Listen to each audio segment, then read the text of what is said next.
Shows how little you know politics. Choose your destiny. You could go left, or you could go right. You could go forward, but never ever back. I want to hear your thoughts.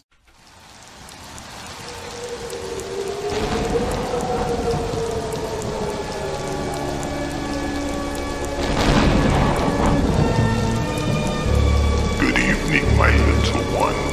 I shall make you psychotic. Mommy, what does psychotic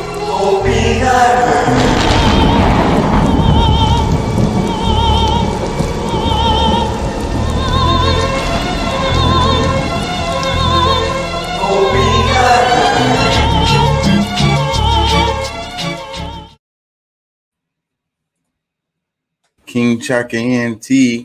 Y'all can check out the music on Spotify, Apple, and other services.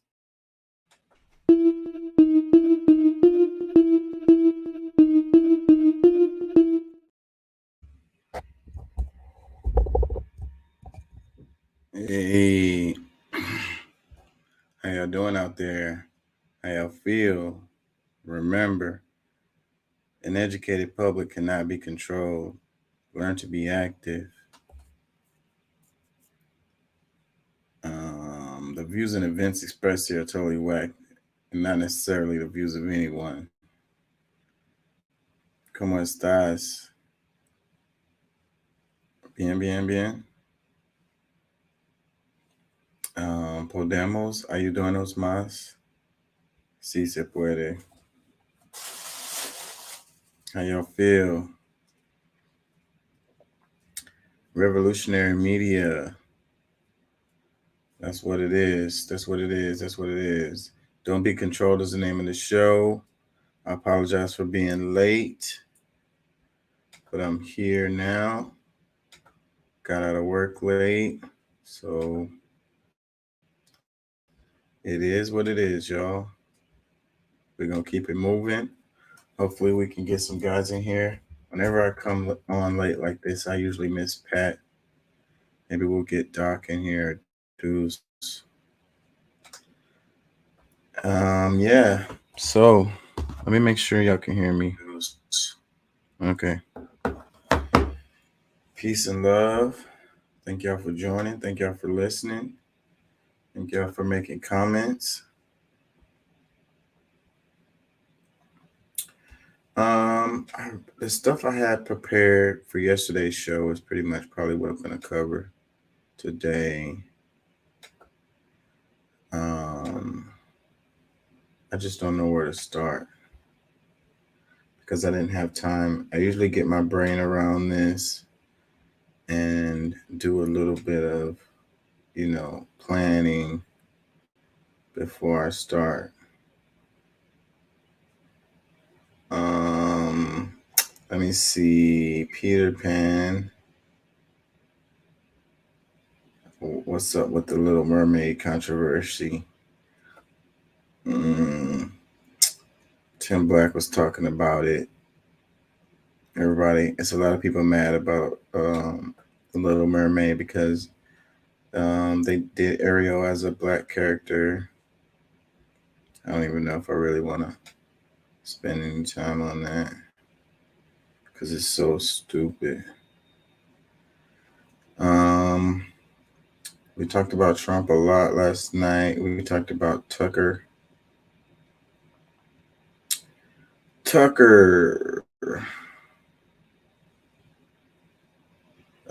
The opium epidemic and the Sacklers.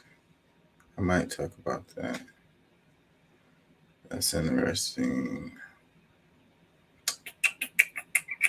You guys give me a chance here. I'm trying to catch myself. Oh yeah, Lee Camp and them talked about a lot of good stuff on that clip. That's really long though. I don't know if I can play that. Jay Lethal had a little clip he played that was interesting. I don't know if I want to do it because that's pretty messy and it's like low vibrational stuff. I don't really like to do it.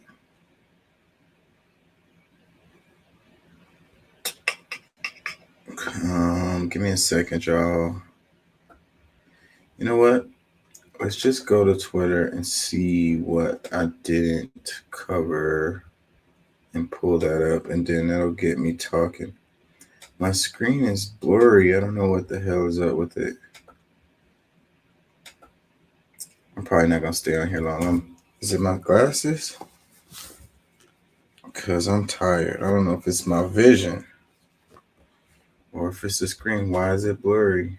It is blurry. What the hell? What is wrong? Uh-oh. Did I lose my mic? Can y'all still hear me? What is wrong? Can you? Did I lose my mic? Okay. All right. We're just going to keep it moving. Hopefully we get some people in here.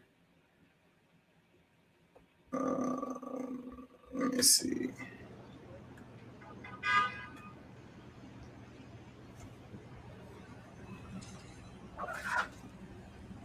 New York City and a swarm of bees. I found this interesting because, they just had they had the deal related to the weather. Look at that big, huge swarm. Like, they're cleaning them off. I'm glad they're doing it like that because they could have done it in a different way. So they're trying not to hurt the bees. So that's a good thing. With so many assumptions. Yeah, that's cool. They got the right people to come out. So it said swarm of bees contained after buzzing around Manhattan block. It was a bunch of them. This caught my eye because I'm like, like I say, they just went through the thing with the smoke. And I wonder if this had an impact on it because, bees don't like smoke. They use smoke to like calm them or to move them, So maybe the smoke, kind of disturbed them some kind of way. And that's how they ended up on the side of that building. Maybe they were trying to dodge the smoke and somehow they ended up there. A lot of people were talking about post-apocalyptic type of views, like related to the skyline of New York. And then when you see a scene like this with all of the bees, it's like, it's just a feeling of things being kind of out of whack. At least that's the feeling I get.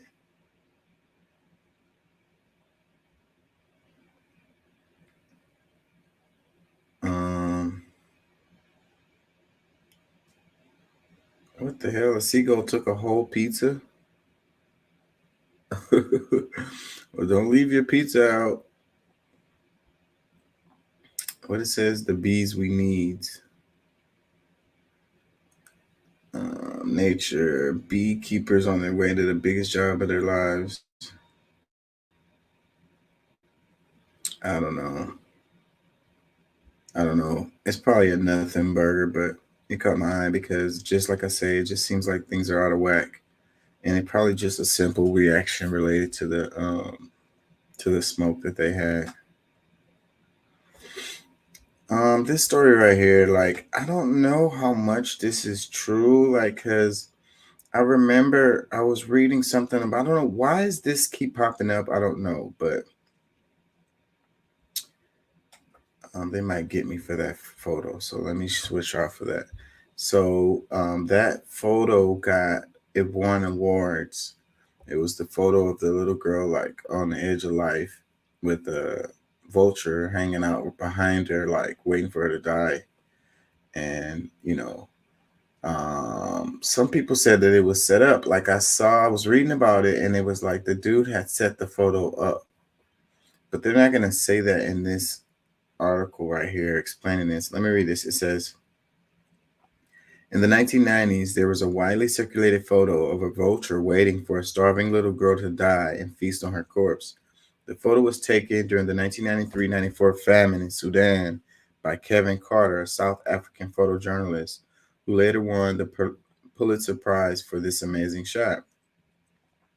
However, as Kevin Carter was savoring his feat and being celebrated on major news channels and networks worldwide for such an exceptional photographic skill, he lived just for a few months to enjoy his supposed achievement and fame, as he later got depressed and took his own life. Kevin Carter's depression started when, during one of such interviews, a phone-in program, someone called in and asked him what happened to the little girl. He simply replied, "I didn't wait to find out after this shoot, as I had a flight to catch." Then the caller said, "I put it to you that there were two vultures on that day. One had a camera." Thus, his constant thought of that statement later led to depression, and he ultimately committed suicide. Kevin Carter could have still been alive today and even much more famous if he had just picked that little girl up and taken her to the United Nations feeding center, where she was attempting to reach, or at least take her somewhere safe. Today, regrettably, this is what is happening all over around the world. The world celebrities' stupidity and inhumane acts at the detriment of others. Kevin Carter could have taken the girl away from that place, yet he didn't. Here is the inhuman posture. He had all the time to take this shot, but he had no time to save the girl's life. Thus, we must all understand that the purpose of life is to also touch lives. So are you too a vulture? In whatever we do, let humanity come first before we stand to gain out of the situation. In all we do, let's always think of others and how we can be a benefit to humanity, how we can lend a helping hand and wipe away tears. Hence, when we seek knowledge, wealth, fame, skills, and even positions, let's think of how we can use it to benefit the people in society at large. There goes the image again. I don't know how true all of that is from that story. Excuse me. It is true that he killed himself. It's true that he won a Pulitzer Prize for that image. The story about that phone call and stuff, I don't know about that. This is my first time hearing that. Maybe it happened. I don't know. He definitely was benefiting from the pain of that person, and I'm sure he could have done something to help them, but maybe he did after he took the photo or whatever. We don't know. But I think it is a good example of like the kind of world that we live in where, I'm not going to share it, but I saw a video where the guy, shark attack, like shark attacks really they're so rare. Someone caught this guy being attacked by, I think it was a tiger shark. And I thought it was a joke. I was looking at the thing. I really thought it was a joke. Like, because shark attacks really hardly ever happen. They're usually accidents. They'll hit you and then they'll keep moving. Like, you might die from the trauma of it. But this video, they came back and they hit him a few times. Like, they took him under the water. Like, it really looked like the shark was, hunting the person. And the person was in the water and was swimming. And it was someone there freaking filming. And someone was coming over to help, but they got over there way too late. And the guy went under the water. And you didn't see him no more. So, I don't know much about the story. I didn't go any deeper than the video that I saw. But, everyone was saying that he didn't make it. So I think that's what happened. The guy didn't make it. And, people were just filming it, and I don't know if you guys seen it, but it went pretty viral, the video. And it really makes me sad that, this is the state that we're in. Like, instead of trying to help someone, you trying to get views for your freaking social media, you want to benefit off of the suffering of others, Maybe there was nothing that anyone could have done. Maybe they couldn't have helped him. But filming his last moments alive and then posting it, like, not cool. Not cool, not cool, not cool. I hope and I pray that, if anything happens to me, that no one is filming it and it ends up going viral. I don't want my last moments alive to be on a freaking reel. People are scrolling on their social media. Let's read some replies. It says a lot of vultures on Twitter, unfortunately. Another comment says, if that is true, it was despicable to leave her there. Another comment says, oh my God, what happened? Another comment it says, I remember seeing this photo. I'm so sad to hear that he had not helped that child. One single human life is worth more than any photo. Yeah, and it's crazy because those kinds of photos are the ones that, you could say that he did a good thing for the most part. And, part of the reason why they give them, they probably recognized him for that film, because for that picture, because it drew attention to an issue, something that was going on.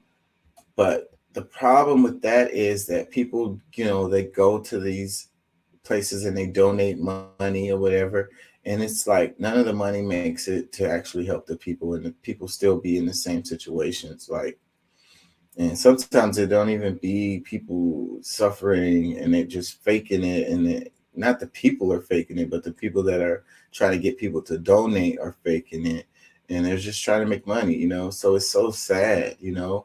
What to do, how do you help? I think that the best way to help is to help people in your community, wherever you are in the world, because you really just can't trust, sending your money on the other side of the world to try to help some random people. You can help people in your community. There's always someone wherever you live. You have peers a lot of times. And what I say a lot of times, like driving around in my car, and I'm like, I know for a fact that it's people in these cars that are driving next to me that could use some help, really. You think that they don't or whatever, like you think they're living good or whatever, but a lot of times that's not the case. you know help. If you really want to help someone in your community, and you can see the impact of it, and you know where your money is going. This one, it says, absolutely true. This story reminds us of the importance of compassion and empathy in our actions. It's crucial to prioritize humanity above personal gain. We should strive to make a positive impact on the lives of others and contribute to the betterment of society. Um, let us let's use our knowledge, skills, and resources to lend a helping hand and bring joy to those in need. Together, we can create a world where kindness and compassion prevail. Very nice words. That's kind of like what I kind of pray for. And I live my life the way that I live it because I can hopefully have an impact on others to just be nicer to people. As little as that, have a little respect for people. Have some respect for people and have a little compassion for people. We got enough hate. Where's the love? Like the Black Eyed Peas. Where's the love, y'all? Let me read another one. It says, I think it's really easy to tweet that what you would do something about it if you were the photographer on that day. It's much harder to do it. One of the most disgusting things about our time is the ease in which people do nothing but tweet and criticize, judge others. And that's so true, because a lot of times it bothers me too. Like on the other side, the outrage, the fake outrage, like, why isn't anyone doing anything? Why are you filming? It's like, but if you were there in the situation, would you have actually done something? Or you're just a freaking keyboard warrior? Everyone can see clearly in hindsight. Hindsight is 2020. But what if you were actually in the situation? Would you have actually done something? It was probably other people around at this time, and this dude was taking these photos. Someone else could have done something too.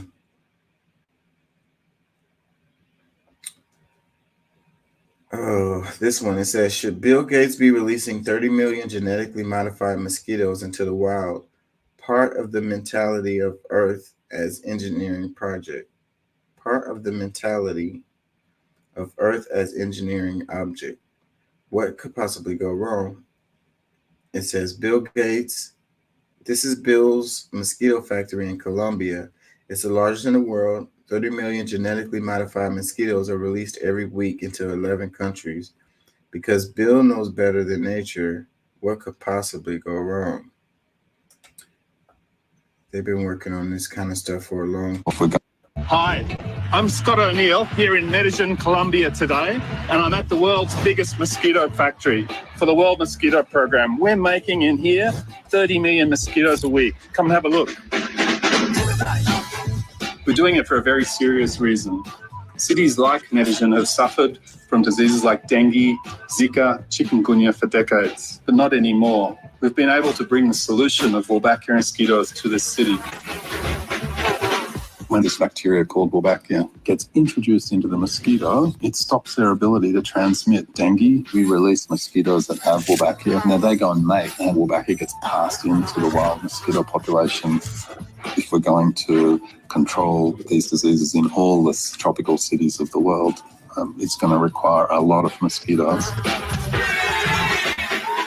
The mosquito life cycle starts with the egg, and in this room, we've got a lot of eggs. Each one of these strips, these tiny black dots, are up to 10,000 mosquito eggs. Across all of these strips, about 1.5 million dried eggs waiting to hatch. In this tray, we've got the newly hatched eggs.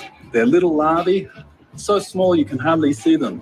They're going to sit in here for a few days and eat and get bigger until they look like these ones over here. They're starting to turn into pupae. We're wanting to do the next step of sorting the males from the females. We want to do that so we can manipulate the sex ratio in the cages to be more female than male. The bottom ones along here are the boys, and the ones at the top are the girls. They're bigger. From here, they're going into the adult cages. We have adults that we continuously grow in what we call our brood stock. And then over here, we have the mass-produced mosquitoes getting ready to give us the eggs to go out directly into the field. It's crazy how they sound. You might wonder, what do we feed all these mosquitoes here? Well, I can tell you, we've got the good stuff in here. On the top shelf, literally, we've got the blood. They love it. Once the mosquitoes are grown, they're ready to go out into the field. Yeah, I understand, the motivation for this kind of thing, but I don't know that this is something we really should be messing with, because what do we know about the long-term impacts of such experiments? What do we know is going to happen generation after generation after generation, after thousands of generations? What's going to happen related to those mosquitoes? Would this thing have an impact on the mosquitoes negatively? What about the animals that eat the mosquitoes? What impact will that have on them? Hi, I'm Scott O'Neill here in Medellin. What impact will it have on the ecosystem? I don't think that we can answer those questions. So I think that we shouldn't do it if we don't know. Just referenced intentional pandemics. Do you harbor any doubts about the origins of COVID-19?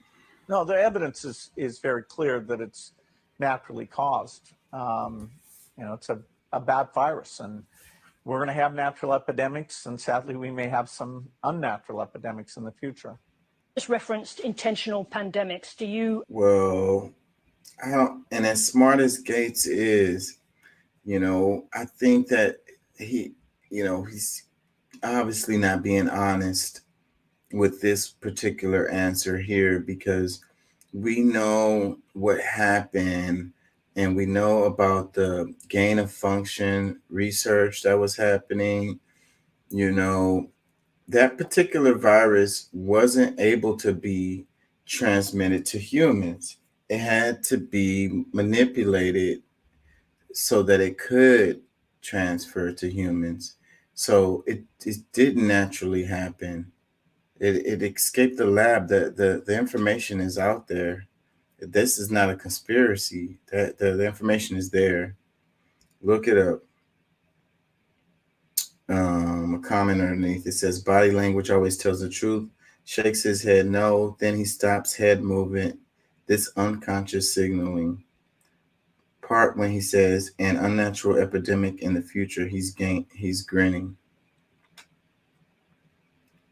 It says when a guy has enough money to end world hunger and poverty, regenerate the soil and clean the oceans, instead chooses to pump his money into GMO mosquitoes, blocking out the sun, creating fake meat, and most importantly, producing toxic vaccine for 7 billion people who have to ask yourself why.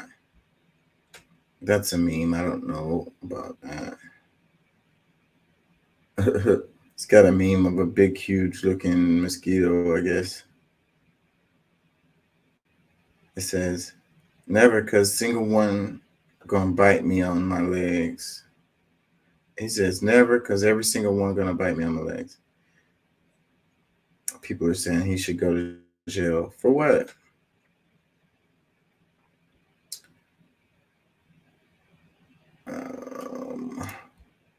Anyways, let's move on from this one.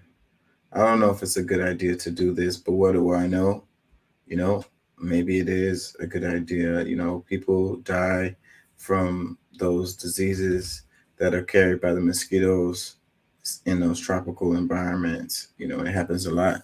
So, but then you can have an argument where like we should let nature run its course, but then that's pretty harsh, right? That's pretty heartless. That's saying, you know, just let these people die.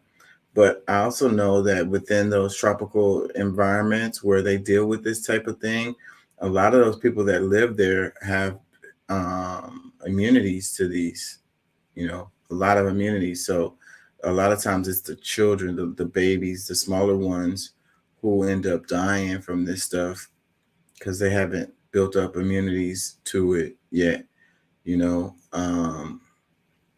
And so, but the foreigners get it too. So then that could be what they're thinking about, you know, when people travel, you know, they go on vacation and then they go to somewhere remote area in the Amazon or in Africa or somewhere, and they get bit by mosquitoes and they die. So maybe that's what they're doing. They're trying to protect these people, you know. And if they release them in areas of like resorts and stuff, so then they can advertise the resort and say that, you know, we can pretty much guarantee you won't, you know, die from one of these mosquito carried diseases. So it's safe to come here. So it may just be all about making money. I can't help but to think that way. You know, we live in a capitalist society, and someone who has hoarded billions of dollars already, their mind is geared in a way that's all about making money, you know. You know, they call him a philanthropist and his wife too, you know, and they do give away a lot of money. But they make a lot of money.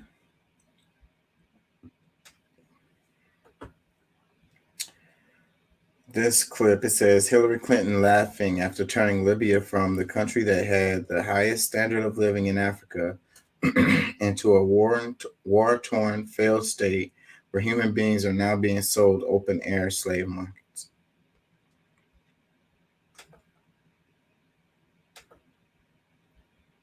Saw, he died. As we came, we saw, he died. As we came, we saw, he died. October 20th, 2011, she was talking about Gaddafi. You know, I don't know how someone can be so happy about like killing someone.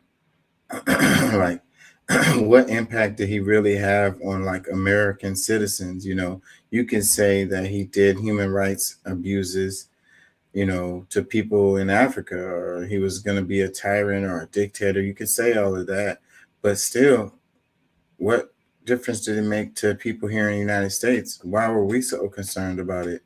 Why did we decide to go and kill this guy? What gave us the right? That's not in no judiciary. That's not in no law. There's no law for this. Like, what? We can extend our laws across the whole world and decide on who's a bad guy and who's not, and go and kill them. It's basically an extrajudicial killing too, because the guy never had a trial or anything. They just went over there and killed him. Like, it's wrong on top of wrong on top of wrong. It says Africans are being sold at Libyan slave markets. Thanks, Hillary Clinton. We came, we saw, he died, she joked. But overthrowing Gaddafi was a humanitarian and strategic debacle. It goes to an article. Africans are being sold in Libya. Who wrote this? Glenn Harlan Reynolds, opinion columnist. November 27, 2017. That's pretty old. Let's read a bit. It says, Black Africans are being sold in open-air slave markets, and it's Hillary Clinton's fault. But you won't hear much about that from the news media or the foreign policy pundits, so let me explain. Footage from Libya released recently by CNN showed young men from sub-Saharan Africa being auctioned off as farm workers in slave markets. And how did we get to this point? As the BBC reported back in May, Libya has been beset by chaos since NATO-backed forces overthrew long-serving ruler Colonel Muammar Gaddafi in October 2011. It says, and who was behind that overthrow? None other than Secretary of State Hillary Clinton. Under President George W. Bush in 2003, the United States negotiated an agreement with Libyan strongman Gaddafi. The deal, he would give up his weapons of mass destruction peacefully, and he would try to dispose them. Let me make sure y'all can hear me, because I don't have nobody in here. Peacefully. Okay.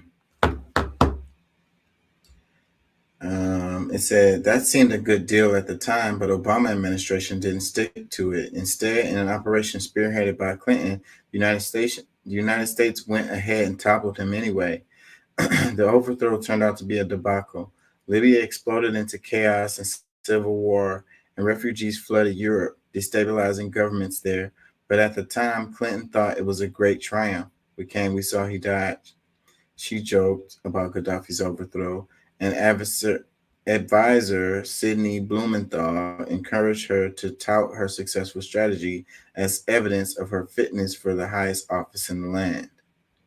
So what, she did that so that she can become president? That didn't work out either.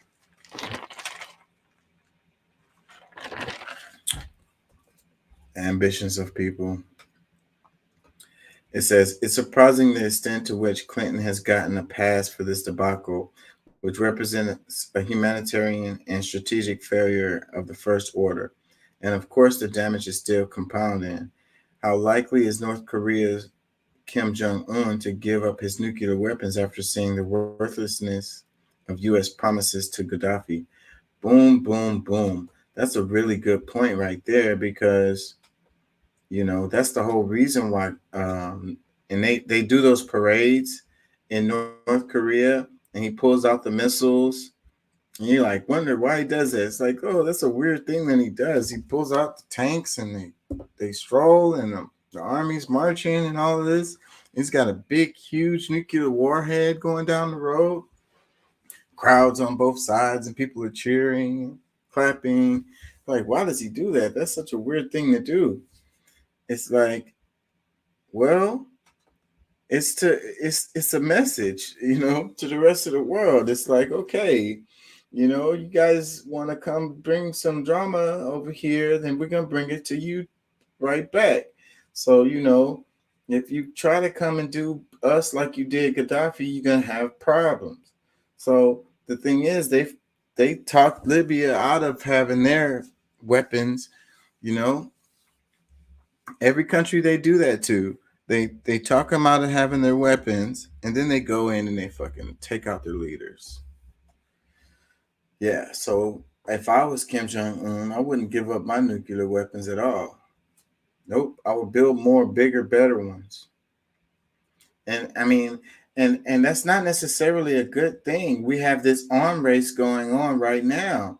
You know, it's leading us closer to a nuclear freaking apocalypse that could really, really happen. That could really, truly happen. Because you have these different countries who are all trying to have the best technology, the best latest technology to destroy whole cities and huge swaths of areas, and it's really as a deterrent, but that doesn't mean that it won't actually happen, because if one side pulls the trigger, then the other side's going to pull the trigger. What do they call it? Mutually assured destruction, something like that, and that's what's supposed to be keeping people from, doing it. But it's a terrible thing, it's a really horrible thing to always be on the edge of everybody, dying, basically. Why can't we just get rid of the weapons? Well, we can't, because you got countries like NATO, United States, or whatever, who decides to go and kill other leaders in other countries and destabilize people's countries. Not to say that the United States is the only ones who do this, because we're not. But we can't take the high road and say that we're better than anybody else when we're doing the same thing. Let me read some more. It says, back during the brief stint in the Democratic primary, former Senator James Webb raised the issue, saying America blew the lid off the series of tribal engagements. You can't get the Tripoli airport right now, much less Benghazi. But as the Libya disaster continued to unfold, Clinton's role in it gets surprisingly little attention. Yeah, the Benghazi thing turned into a whole thing that kind of blew up in her face later. Let's read some more. It says, maybe it's buried under the other Clinton-Obama debacle in the Middle East, such as the botched Syrian policy that the Washington Post Fred Hyatt called a humanitarian and cultural disaster of epochal proportions. Remember President Obama's red line that Syria crossed and that Obama didn't enforce? That led to the destabilization flood of refugees hitting Europe too. And of course, there's the Yemen policy, which Obama bragged about as a model for the war on terror. But now Yemen is another war-wrecked humanitarian and strategic disaster. Boom. Look how many failures you see. So, but then you got to wonder, are they failures, Because they were saying that they wanted to do this thing or whatever it was that they were going to do. So, but that thing didn't work out. But what did happen was the destabilization of these whole regions that continue to this day still. It's 2023. Libya is still all messed up. Yemen's still all messed up. Afghanistan is a mess. You got the Taliban trying to do what they can, I guess, depending on your point of view, trying to get things in some kind of order over there. You go down the list. Syria is a mess. It got destroyed. They still got to hold on to their sovereignty, if you will, but they lost, a lot. Their country was basically destroyed, mostly destroyed.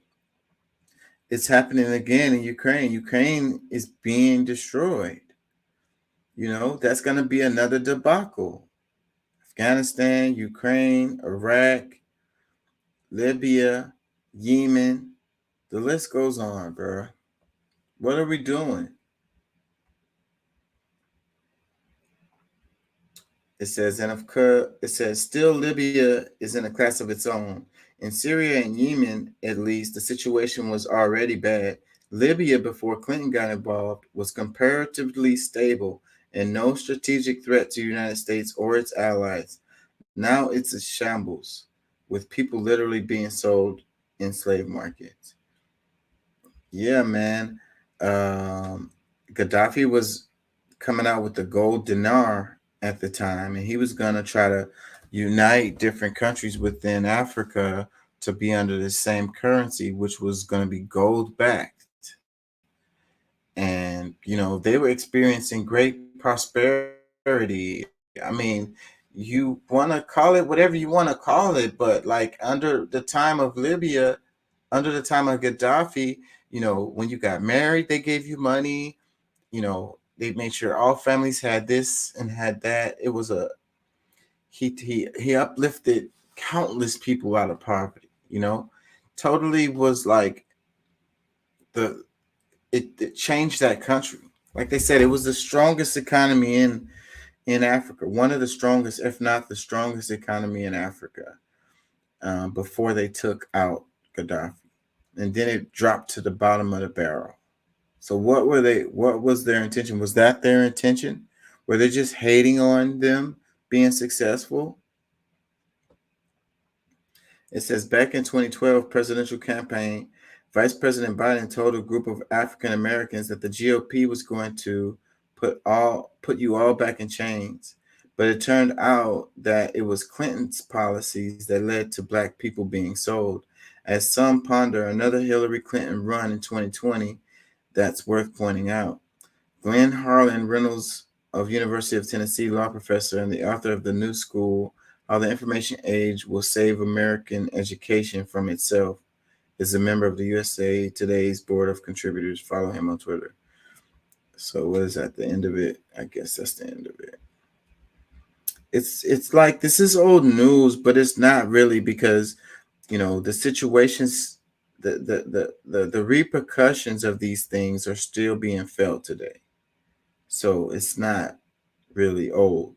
This is why history is important, and it's also why like recent history is considered like taboo, or it's considered like they don't cover it. Even if you go to school, and even if you go to upper level schools into universities and you study history, it's gonna cut off within like 10, 20 years. They're not gonna go into the stuff that's really recent. You know, they'll cover older stuff really, really well and show both sides and break it down and see what was done wrong and what was the real results of it and stuff. But they won't do it for recent stuff. And there's a reason for that. Even though they've had time and that data comes out and they have analysis, but they can't touch that stuff. In education, in academics, they won't let you touch that. Let me see. Do they have some tweet replies? Putin, what did he say?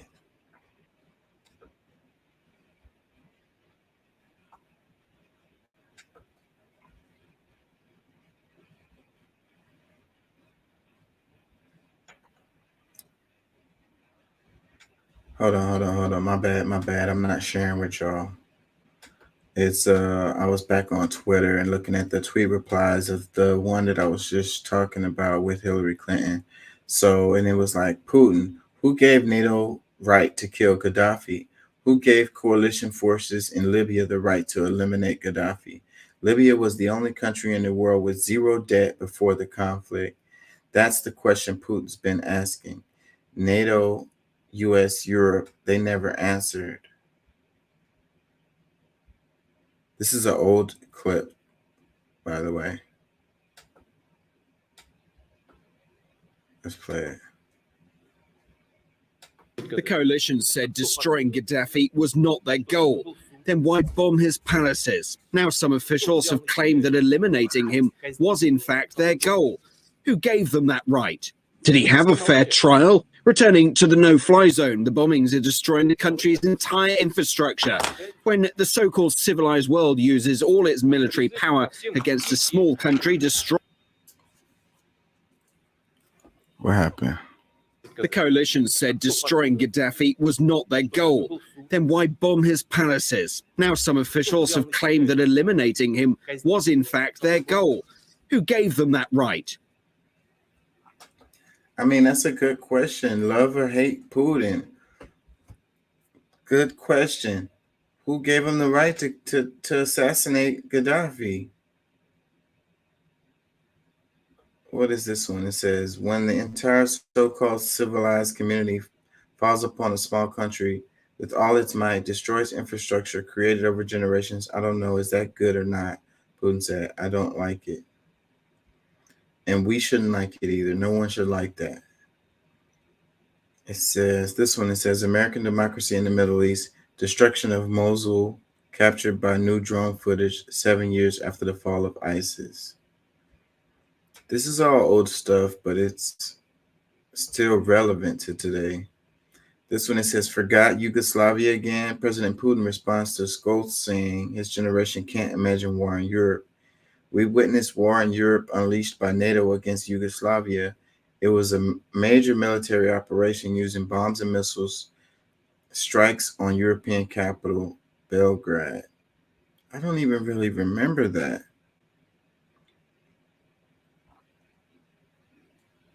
I don't remember that. As for the war in Europe, Mr. Federal Chancellor said a very good thing right now.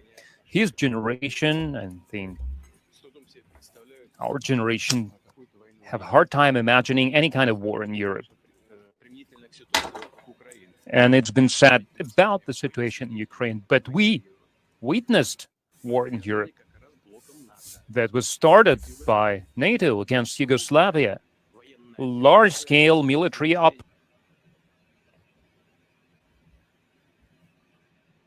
Yeah, we get it. We get it. So, but I don't remember that. But that shows, though, you know, our media doesn't cover a lot of this stuff. We're so biased. Our media is so twisted and one-sided. And then it's what causes us to have this rabid patriotism that we have, you know. And I think it's good and healthy to, you know, love the country that you live in, you know, and the culture that you live in. But I think it's also healthy to critique the country that you live in, you know, and critique the culture that you live in so that you can have a more balanced understanding of the world, you know, so that you won't continue to be controlled. Like the name of the show today is Don't Be Controlled. You know, one of the ways that they control us is by the main way that they control us is information. We talked about that yesterday on the show. It's like, you know, all the information that you get is controlled by a handful of people. So how can you possibly make good decisions, you know, if you're not given all the information, you're not given all the data? How can you go about your world and really strive for freedom and happiness when you have been given such a limited amount of information, you know? And then, you know, a lot of us feel like, hey, I can just Google it. I don't have to go to school, or I don't have to take classes. I don't really have to study. I don't really have to read books or whatever. I could just Google it. And trust me, like that is not the answer. Like the Google search, the information you get is not, you're not even going to understand it really if you don't have the in-depth nuance intricacies that's related to it. And the only way to understand those intricate nuances is to study. You know, that's the only way. There's no short term to be able to really understand these things. You know, you're like another language. Like people like, okay, I don't need to learn another language. I don't need to learn Spanish or whatever. I can just use Google Translate. But I'm here to tell you, you know, I've been learning Spanish for years now, and Google Translate is wrong, like all the time. Mad wrong. Trust me. See, the thing is, it has to do with context in a lot of situations, because words mean different things depending on the context. You know, you're going to be wrong if you use the Google Translate. And sometimes it doesn't even know how to translate. Some stuff isn't really translatable, you know. It's wrong a lot. Like, you know, I try to do my homework and I try to use Google Translate and I'll get the answer wrong. So just know that, You're gonna make yourself look stupid using Google Translate trying to communicate with somebody in another language, and they actually know the language. They're gonna know you don't know what the hell you're talking about because you're gonna be saying stuff wrong as hell, and you're not gonna understand. And even when you do like the translate of the words that was given to you, or even if it was written or spoken, the Google Translate is gonna kick out some shit that's wrong. I'm telling you, 50% of the time it's gonna be wrong. We're still on Gaddafi. It says Gaddafi's incredible prophecy 2011.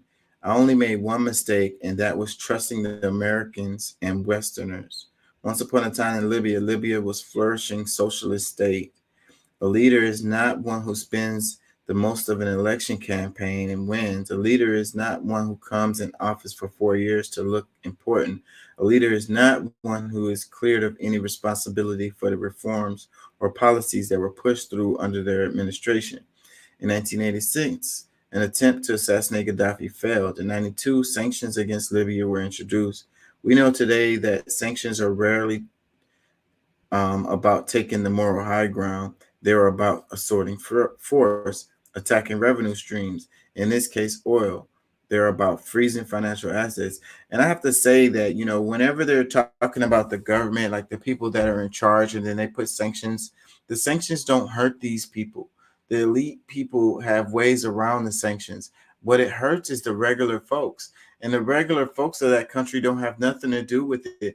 How many of you guys agree with what Biden is doing? You know, so what if another country puts sanctions on us as a result of what Biden is doing, and it hurts you? And then how are you going to feel about it? You're like, I didn't have nothing to do with this. I didn't even vote for this guy. I don't even like this guy, you know? But that's what happens when you do the sanctions. And that's what we do all the time with the sanctions that we put on all of these countries. You know, it hurts the people, the regular people of the country. It doesn't hurt those people, the elected officials. They dodge that shit.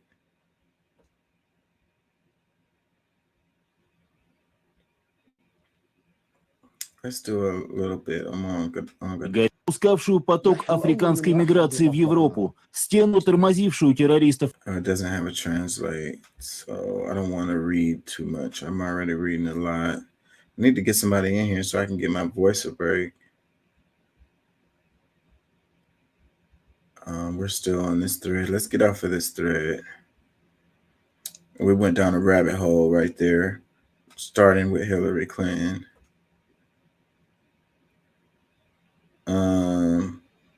What is this? From what point of view is this guy coming?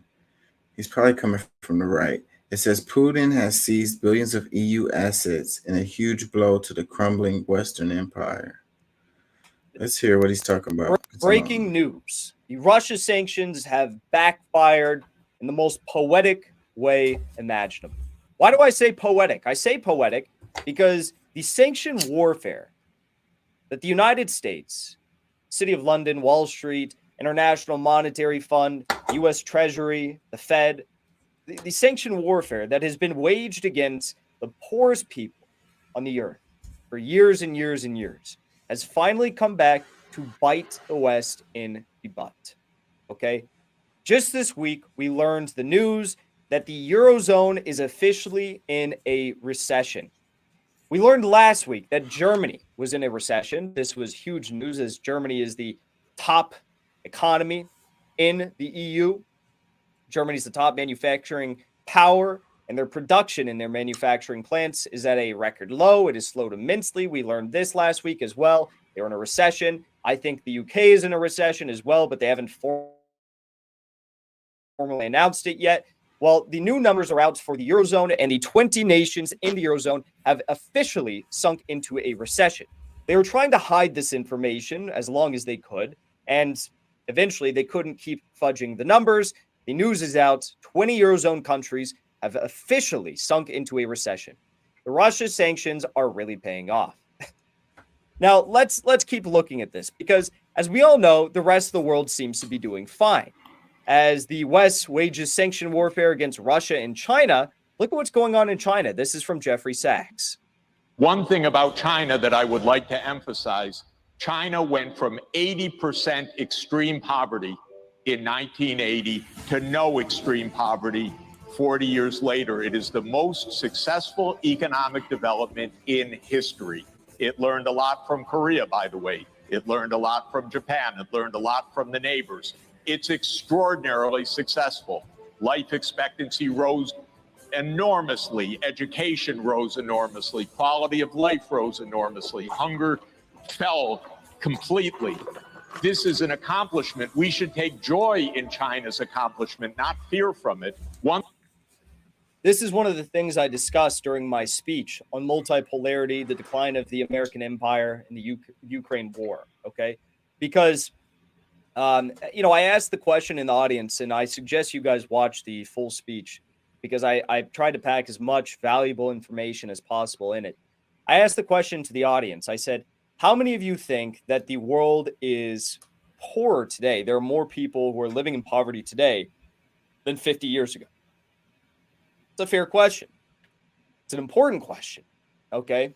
We know that there's 1 billion people on the earth today who live each and every day without any energy. We know there's another 3 billion people who live each day with a refrigerator's worth of energy to use for their daily tasks. But I asked the question to the audience. I said, how many of you think there are more people living in poverty today than 50 years ago? Not to my surprise, I guess, because I've asked the question to you all before, but about 50% of the people in the room, in the venue, raised their hands and said, yes, I do think that there are more people living in poverty today than 50 years ago. And that's not now, true. that is not even close to the truth. The stats on the fall of global poverty are astonishing. I don't have the stats before me, but the stats are astonishing. It's something like there's a 70% reduction in global poverty over the past 50 or so years. It's really actually something. And much of this is driven by China and the mode of production that they put forward. China has lifted 840 million people out of poverty in the past 40 years. Frankly, China and Russia, while I'm sure they don't want sanctions, they don't care about sanctions as much as the West thinks they do. And India has dramatically improved. There's a large number of countries in Africa that has come a long way. So no, it's a lot less people who are in poverty. Mohammed bin Salman has declined each and every time, most reducing oil production of OPEC by 2 million BPD.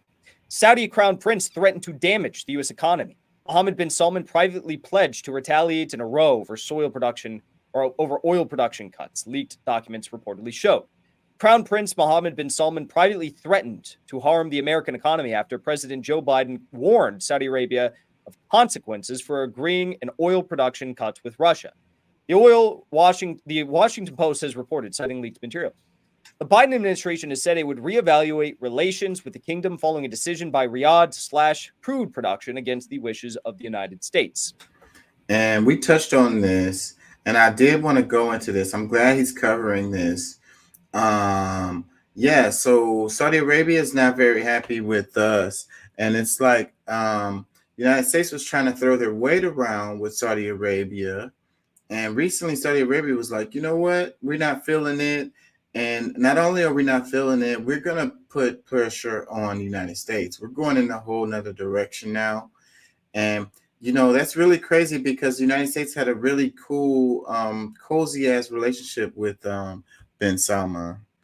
We sell them weapons like crazy, but they don't need us. Like, they can get weapons from other places, There's other weapons dealers that they can get weapons from or whatever the hell they want, When the United States throw their weight around to people like that, they take it as disrespect, So this is happening.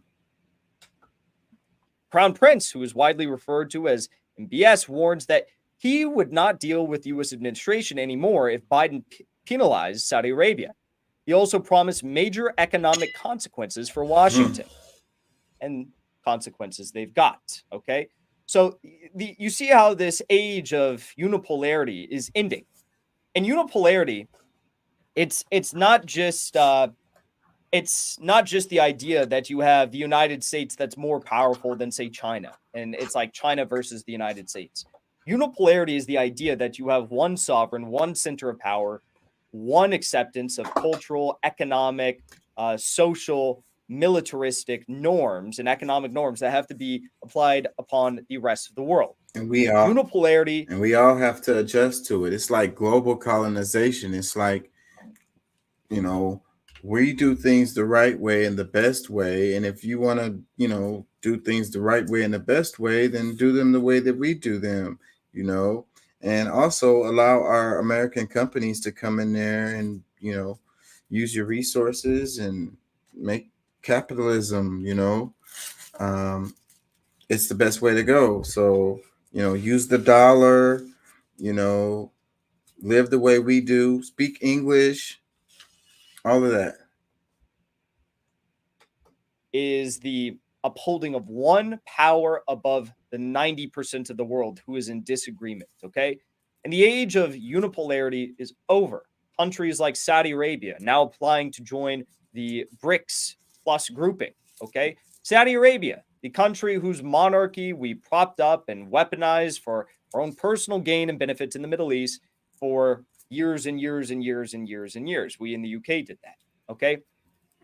Saudi Arabia is applying to join BRICS Plus this August in South Africa, where the BRICS grouping will probably be announcing their plans to develop a new global reserve currency to challenge the dollar, okay? It's not just Saudi Arabia. The UAE is another pro-Western state looking to join BRICS this August.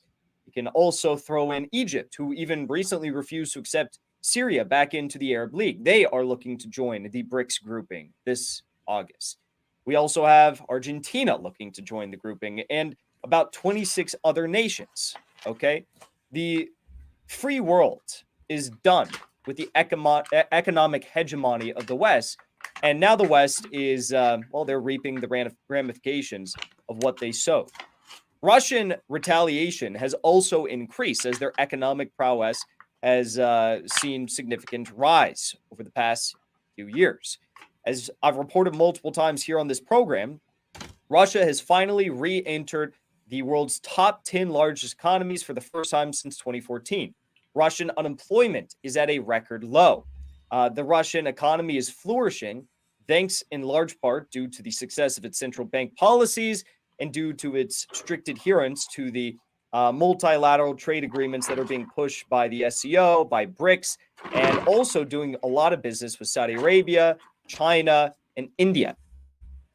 Furthermore, Russia decided that, they're so big with their britches, they said, we're going to big ball you, United States and Joe Biden. Russia retaliation to EU asset seizure has been revealed.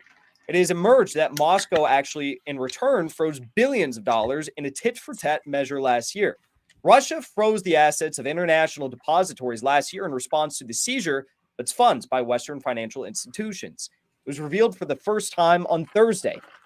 Moscow blocked $2.7 billion in assets belonging to Belgium's Euroclear and Luxembourg's Clearstream clearing houses in 2022. Financial reports from Euroclear and Deutsche Börse Group revealed. As of 2022, the equivalent of $2.29 billion and $352 million was frozen in Type C and I accounts, respectively, in Russia's National Settlement Depository, according to Euroclear. Clearstream summary showed the total value of funds blocked in Russia's amounted to $142 million. So, okay, now that might sound like a bunch of gibberish, but it's important what he's saying there because, see, the thing is that the United States have been doing this type of thing. I don't know. I covered it really heavily, but the way we did Venezuela, all of their foreign assets, we just freaking took, and confiscated it, and that's not the only country that we've done that to. And a lot of these countries are waking up. And this is part of the reason why they're moving away from the dollar and moving towards the BRICS is because they're like, hey, we can't really just trust the United States. They get, a hair in their ass and they get pissed about something and they'll just decide to take all of our freaking assets that we have, in their country or whatever, or even other countries that are, outside of our sphere of like actual control, you know, and that's really fucked up. Really, really, really fucked up to do that. You tell these people, come on, you know, go ahead, build your gas stations and stuff here and sell your products and stuff and all of that and put your money in the banks over here and it'll be fine. It'll be good for us and be good for y'all and everybody's making money and it's all good. But then the United States get, you know, political and then they're like, you know what? Yeah, all that stuff that you have, the money that you have in the banks that are over here in the United States, yeah, we're freezing those and we're taking those. You no longer have access to them. And those assets that you have, those gas stations, the fuel, anything that you have over here, we're also taking that. They tore down all of those Valeros and they stripped that stuff. I watched it happen. I saw a Valero right in my neighborhood when this happened, and they stripped it down. They even pulled the tanks that were under the ground. They literally took everything. Like they took as much money out of it as they could. And this is like robbery because they didn't own this stuff. Anyways, let's move on. So I guess we're going to stay on this kind of thing right here because this one, it says major media outlets claim China is building a secret station in Cuba to spy on the U.S., citing anonymous intelligence officials. But the Pentagon admitted this story is false. It's part of an information war against Beijing and could sabotage any attempts at diplomacy. Like the United States is really about any kind of diplomacy with the United States. I mean, with China, and China is the next direction that they're going in. Like what's happening in Ukraine, Taiwan could be next, and the Philippines. That's the way it's looking. Me following this stuff, it looks like that's the direction we're going in. Like they really want the Ukraine thing to go on forever, but they know it can't. It won't. And there's a lot of really smart people that say this whole thing may be coming to an end this summer because Ukraine isn't going to be able to keep this up. That's why we keep sending them money, because that's what's keeping them going. But even with all the money we're sending, we sent them all them tanks. They blew up them. They're blowing those tanks up left and right. These are state-of-the-art, you know, latest technology tanks, and Russia's eating them up, chopping them up. So then Ukraine is like, we don't have air defense. We don't have good enough air defense. So then that's part of the 1.2 billion that we're sending them. They just approved like earlier this week. And a big part of that is for them to put in air defense systems, you know, to hopefully to protect the tanks. But it's too little too late. It's not going to work out. Like I say, a lot of really smart people say that this thing is probably coming to an end this summer, towards the end of the summer. Maybe not, whatever. Like I say, they want this Ukraine thing to drag on as long as they can, because you got money laundering going on. You got a whole bunch of black money, like dark money, like you got a bunch of basically a lot of people getting paid. That's a lot of money, and it's mostly these are American companies that are making all the money out of this situation. So the pain and death of all of these Ukrainians and Russians just is, you know, the cost of doing business, so that these American companies can continue to, you know, make a killing, literally and figuratively, you know. But like I say, Taiwan could be the next little battleground. So understand that it's like a proxy war. So the thing in Ukraine, and it's bigger than what's happening with Ukraine. It's a proxy war between bigger nations, and they're fighting it out within Ukraine. So the same thing can happen. This is what it's looking like going in this direction. Is Taiwan which would be like a proxy war with China and the Philippines also, you know. So, you know, I don't wish this on these countries, but you could see Taiwan getting pretty much destroyed like Ukraine and the Philippines as a result of this. And they're just continually escalating in the direction of, you know, and you could tell by the rhetoric, okay? China, China, China, China. Oh, China is so terrible, you know, that's all you're hearing, you know. That's what you're getting from your mainstream media. China's the devil or whatever, you know. China is trying to hurt United States, or China's trying to spy on the United States, or China doing whatever they're doing. They're using TikTok to spy on people. So all of this stuff is how they justify and how they build like public they build support. They build support for what they want to do, you know, so that the American people can be on board with it, you know, and they don't get much pushback.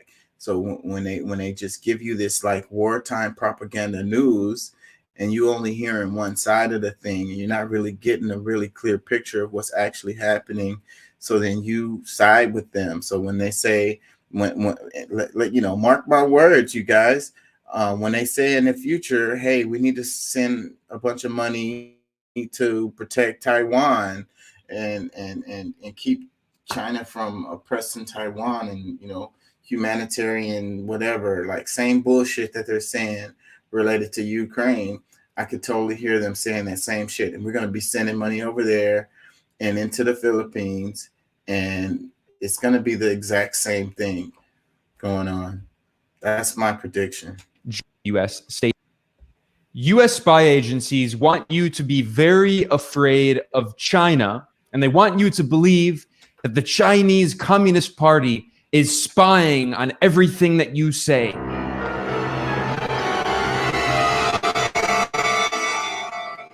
Anonymous U.S. intelligence officials used the media this June to spread a story claiming that the Chinese government is building a massive spy base in Cuba, 100 miles from Florida, and that Beijing plans to spy on the United States. There is one tiny problem with this story. It is false. There is no evidence whatsoever, and the U.S. Department of Defense, the Pentagon, has come out publicly and said the story is not accurate. It is false. This is the latest example of a series of false stories that are laundered through the mainstream media by U.S. intelligence officials, especially the CIA, and they use this story, which is later proven to be false, in order to advance U.S. foreign policy interests, and in particular, in order to demonize countries like China and Cuba and Russia and other targets of the U.S. State Department. In the past few years, we've seen numerous examples of these fake stories that go viral and are shared all over the media. Another prominent example includes Havana syndrome, the claim that has been completely debunked that supposedly Cuba has been attacking U.S. spies and diplomats with radio wave weapons. Another fake story that was debunked is the claim by the CIA that Russia was paying the Taliban bounties in order to kill U.S. soldiers during the war in Afghanistan. I'm going to come back to those stories later on. In fact, one of the co-founders of the CIA, Frank Wisner, famously said that the Central Intelligence Agency has contacts all across the media, and it knows how to play the media like a musical instrument that he referred to as a mighty Wurlitzer, which is a kind of old musical instrument. And this was the CIA acknowledging that they could use the media to manipulate public opinion, to push the public in certain directions, to manufacture consent for war. And here we see yet another example of that. China is in talks with Cuba to establish a spy base on the island nation and just 100 miles south of the U.S. China is building a U.S. spying facility just next door to us in Cuba. China and Cuba have now reached a secret agreement, we are told, for China to establish an electronic facility on the island, which would allow Chinese intelligence services to scoop up electronic communications throughout the southeastern U.S. This all started on June 8th when the Wall Street Journal published an article titled "Cuba to Host Secret Chinese Spy Base Focusing on U.S." And I've been seeing this all over the place. And sidebar, I saw a story where they were talking about, it was warships that it said the headline said China warship almost wrecks U.S. warship, almost runs into U.S. warship or crash into a U.S. warship, something like that. And then when you look at the video, yeah, it was bullshit. You could see in the video that they played that it was the U.S. warship that was about to hit the China warship. Like they were going like catacorner direction, and it was like the China warship was coming across, and you had the U.S. warship coming in. So for the person, if anybody understands how like it works with the boats, like it's really difficult for them to maneuver when they're coming in that direction like that. So it will be up to the ship that's coming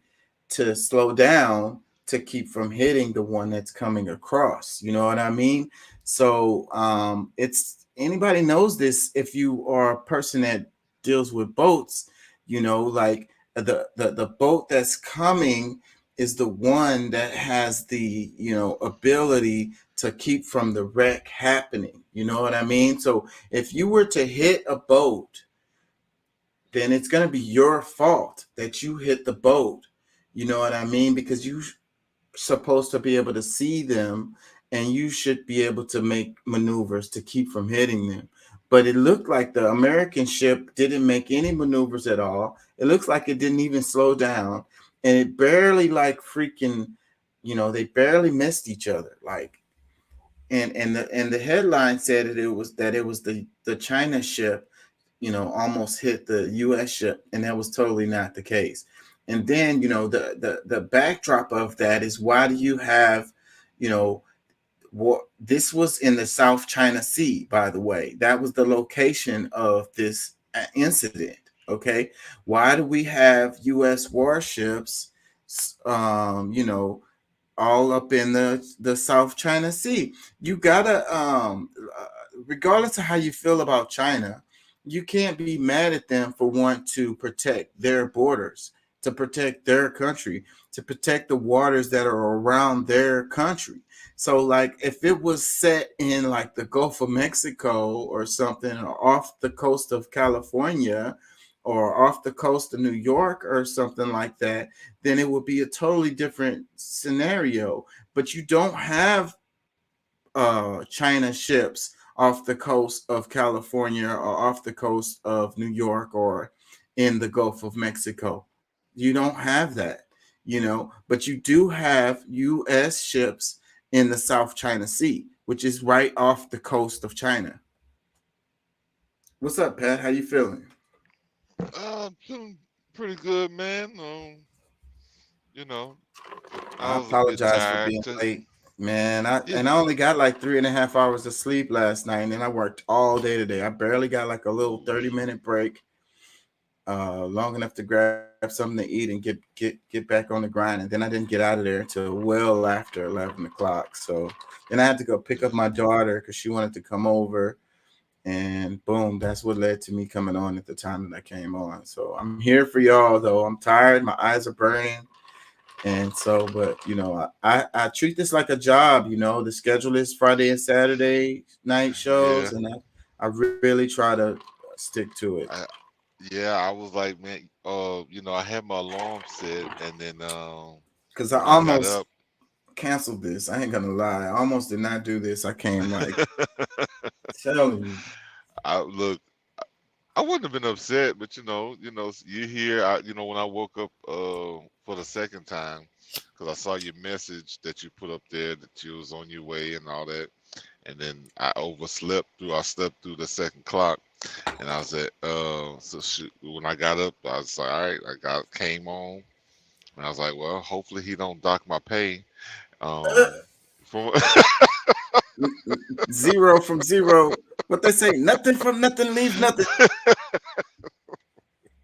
I thought that would be kind of funny, but yeah, man, I do want to add to what you were saying, because a lot of this, you know, this is like really further proof that the narratives that they create is always it's never really them, admitting to mistakes, or where they had some failure, or it's twisted, and that's something that I guess, especially from the approach that I usually have on most conversations, is based on my knowledge of that, because China wasn't necessarily the biggest enemy until they saw the growth, like earlier this year, or maybe a late last year, when they had these chips, these computer chips that China is just like exploding with this technology on these chips. The what is that thing called? I forget. And it's another. So it's not just a basic chip either. Like it's like high level stuff. Like I mean, it's smaller, but with but anyhow, they demonized a bunch of people. There was U.S. citizens that was working in the facilities in China, and because he didn't want, because now this is like their biggest competition, and he didn't want to be adding to, or our citizens, or to be adding to the Chinese market, to where their growth is exponential. Like I mean, maybe 5 to 10 times greater than what we're doing in the U.S. So I mean, a lot of these things, it's all military level action. So I mean, when we're talking about media, people are talking about the war of the minds, and like all these, like, it's serious. Like that is a part of the war, because they're trying to make you feel like, oh, you have to be a part of the, oh yeah, they trying to hurt us. We're trying to, well, it's hurting a lot of their money, their bottom lines, which I think to some extent we should be concerned about. But at the same time, I don't think that we should be killing up people just to, try to maintain a certain level of power or riches. You know what I'm saying? Like we're talking about human beings that we could be sharing with, period.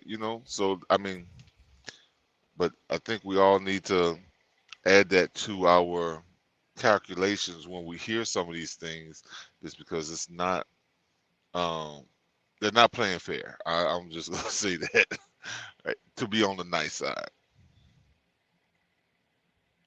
Yeah, while you were talking, I was looking for the video and it's not popping up. My search terms are not right, I think. I put China ship nearly hits U.S. ship. And But there's been narratives about all these things that's happening in Central America and South America that is preparing, and of course they've added Russia to it, so it's China and Russia that's invading the U.S. in these southern countries, or the extended continent of America, Cuba, all these different things. They're just out in the Gulf of Mexico, just waiting to, and I mean, it's something that could be believable. I can't confirm nor deny if these things are happening, but with everything that we've been seeing through the media, I would definitely say it is a possibility of that. But for us, that's not something that we could, personally prove or disprove. So to get us riled up and in fear, and just like whatever goes, whatever we need to do, yes, make our inflation go up another 5 times more, because we got to spend this money on stuff that don't really exist the same way, because like what you were saying earlier, the money laundering, like all those things. Because I mean, every time I'm just looking at every time they add more military, you know, regime to Ukraine, or you know, the preparation for what's to come near, because you know, China is a biggest problem. Like those are hundreds of millions, you know what I'm saying, however many dollars that they're able to, you know, lose account for, or that they can say one place and you know they can stack it up somewhere else. Because honestly, I really feel like a lot of you know, especially with the idea, for me personally, for the idea that Biden, you know, has colluded or has made deals with China, that some of them have already accepted that, you know, they're not going to, you know, we're not number one, blah, blah, blah, whatever. But their last years, their children's last years can still be, you know, be enriched by stealing from our tax funds and military budgets, and you know, I think that's one of the reasons why that military budget never really, it's never gonna go down, you know. Yeah, I can't find what I was looking for. So, anyways, the one that I was just covering was Cuba to host secret Chinese spy base, focusing on U.S.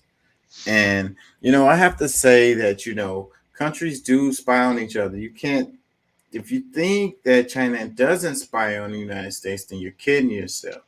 But these kind of stories like this one, when they're not really based in fact, you know, it's the point is to mislead, you know, the U.S. public. And like I was saying Exactly. earlier, is to get you on board with this hate of China, so that you know, if it was like an escalation that led to a war with China, then everybody would be, you know, on board with it, because it's like, oh, Well, China's been doing all this shady stuff. well, let me say this. What about when those balloons were floating around for days throughout, you know, like weeks maybe? It had floated all the way from China all the way across America and halfway, you know, back. There was, and then the thing about it, there was different ones. This wasn't just one balloon. These are different balloons capturing whatever kind of, you know, whatever they can catch. And it wasn't really a concern until the people was like, hey, you see those balloons up there? And now they send something over to knock them down or whatever, to say, hey, you know, we did something about it. Where, like I said, I mean, there's, you know, the rumors saying that there's actual proof, there's firm proof that there is some dealings with Russia that has not really become public, and maybe even on an illegal from an illegal standpoint, because you know, those things that they're sharing are possibly making policy that would benefit other nations other than our own. So these things are, you know, been kind of floating around for a while now. But I think that I mean, that's like, to me, further proof of how deep that propaganda goes, you know what I'm saying? Like, and they'll say whatever it is just to kind of make us believe that things are being taken care of, when we're just, you know, we're the pawns. We're the people who's gonna, you know, have to deal with the brunt of whatever comes out of those situations. I got a comment. It's 420 radical extremist. He said Cuban Missile Crisis. So, the Cuban Missile Crisis is a good example of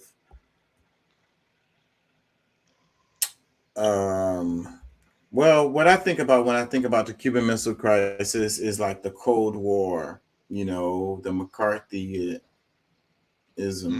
or whatever, and like, you know, us being on the Danger, edge. danger. We But got it was a something about real, it. but it was a real danger because we were on the edge of, you know, freaking like a nuclear war at the time, you know. Were But we? we, But that go ahead. we were, and I want to say it was JFK, right? Wasn't that who was president at the time? And he made moves to completely keep from that happening, like, you know. But it was the proxy war. The next comment the guy says it's a proxy war, and it was a proxy war with Russia. So it was the Cold War that was going on, and it's part of the reason why we're so hard on Cuba to this day. But it's related to this whole idea of socialism or communism versus capitalism, like which one is going to be the dominant, you know, the dominant economic system, you know. And communism evil, capitalism is God, you know, if you will. And so we got to root out communism by any means, you know. And you know, but what we do is we undermine these other countries to make it seem like capitalism works better, you know. That's another part of the propaganda is, you know. And then another part of that is that none of these countries really have pure communism or pure capitalism either, like here in the United States. And I saw a quote where they was talking about people talking bad about communism or socialism. Socialism is a better word. And but they get their Social Security, they get their Medicaid benefits and all of this, and then they talk bad about socialism. And it's like, wait a minute. So if the United States was an actual pure capitalist society, then we wouldn't have any social programs like Social Security or whatever. Like it has social in the word, you know what I'm saying? Like it's a mix. We're a mix of this, and all of the other countries are a mix of it too, you know. So retirement plans, pensions, all of that. A lot, yeah. I just had a few other on the tip of my tongue, but VAs, that, you know, like these different things that all of you that. know, yeah, that you know, you somewhat say that you pay into Medicaid, Medicare. Yeah. So, but I mean, at the same time, I don't necessarily call them, you know, and I guess you could say social programs, but I think should be more considered morality programs, because I mean, when you have a group of people that have, you know, put into a system that, you know, they, you know, you are the, you know, not just, you know, because you make, you know, you might make a few dollars from it, but you put in your you know, sweat equity into building these things, generation after generation. And there's a time where, you know, if you make it through it, you've given up your life. When you get to an older age where, or a disability that keeps you from being able to continue to contribute, you deserve that. You put it in. Yes. And so, but I would say education, like the public school system, is another form of socialism, if you will. You know what I'm saying? Well, you can say that, but I say that that's another part of people directly paying into it, because every week, every 2 weeks, every month, however your pay goes, they're pulling those taxes that from mostly the it's city property. level. Mostly it's property taxes that pay for the schools, but not everybody who pays property taxes have kids in school, and not everybody who have kids in school pay property taxes. But that's the part of it, is that no matter what, you're paying into this system, you know, and that's whether you're paying rent. But see, that's what makes it socialism, because like I say, you know, not everybody's paying those property taxes. you know, and not everybody is benefiting from the public schools, the people that are paying in. So that makes it a social program. Does that make sense what I'm saying? Well, no, well, I mean, because I mean, I don't know what level. Because I mean, you know, there's some communities that there's more money that goes into it because of because it's not just the property taxes. A lot of it does have to do with the property taxes, but even in low-com areas, if you own, you know, let's just say the people who own the apartments that you're renting from, they're including that in your rent. So I mean, people are paying for those things, and it may not be as high of a value or an amount that comes out as, let's just say, some of the richer neighborhoods that are paying into the same thing. Yeah, I don't think it really works that way, because I remember when I had a house and they break down the taxes, and you have one part of the taxes is school taxes. You know what I'm saying? It's specifically part of your property taxes that's But school. the owners of those complexes pay taxes too. So when they figure out what they need to charge you rent for, is calculated into what you pay. Radical extremist says they tell me that in Mexico the government pays for the medical care, and that's true. That's true. And you know, people would call that socialism, Yeah, but you can't call Mexico a socialist country like at all. Like you don't that don't even show up on a list of countries that people consider make a socialist country, because it's not. It's absolutely not. But it does have social programs just like here in the United States. They're a lot like the United States, very well, much like. well, look, let me say this. Let me ask, because I mean, this is something that I think that we all should maybe ponder, because one way or the other, the people are paying for everything that happens, because, you know, unless everybody's sitting at home doing nothing and the government is like, oh yeah, we just made $55 trillion and blah blah blah, let's divvy this up between everybody. No, the people are still working and, you know, adding, you know, doing whatever it is their day to day. So if, you know, whether, you know, just because it's not coming directly out of their pocket, it is still the energy that each person distributes into the society, into these systems that allow these governments to be able And to pay for these systems. And I completely agree with you. And that's the reason why the people should benefit from these things.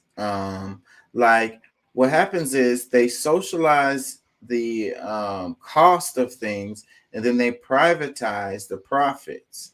You know, how come the American people don't get to get the benefits related to their tax dollars when it's being used? Like one example that I use all the time is related to research and development of these pharmaceutical drugs. You know what I'm saying?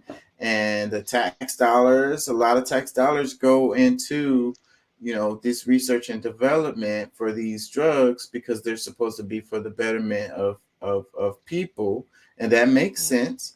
So, but then why, once it's developed, does one private company get to get all of the profits from it? You know, how come you can't break that up and give some of it back to the American people who put money into it for it to be? That's just like what you do when you're doing investments. It's an investment. Yeah. So how come we can't get a return on those investments? Well, I mean, I feel exactly, you know, because I'm like, when we're talking about, you know, we've had these conversations, you and I, for sure, and some on the show.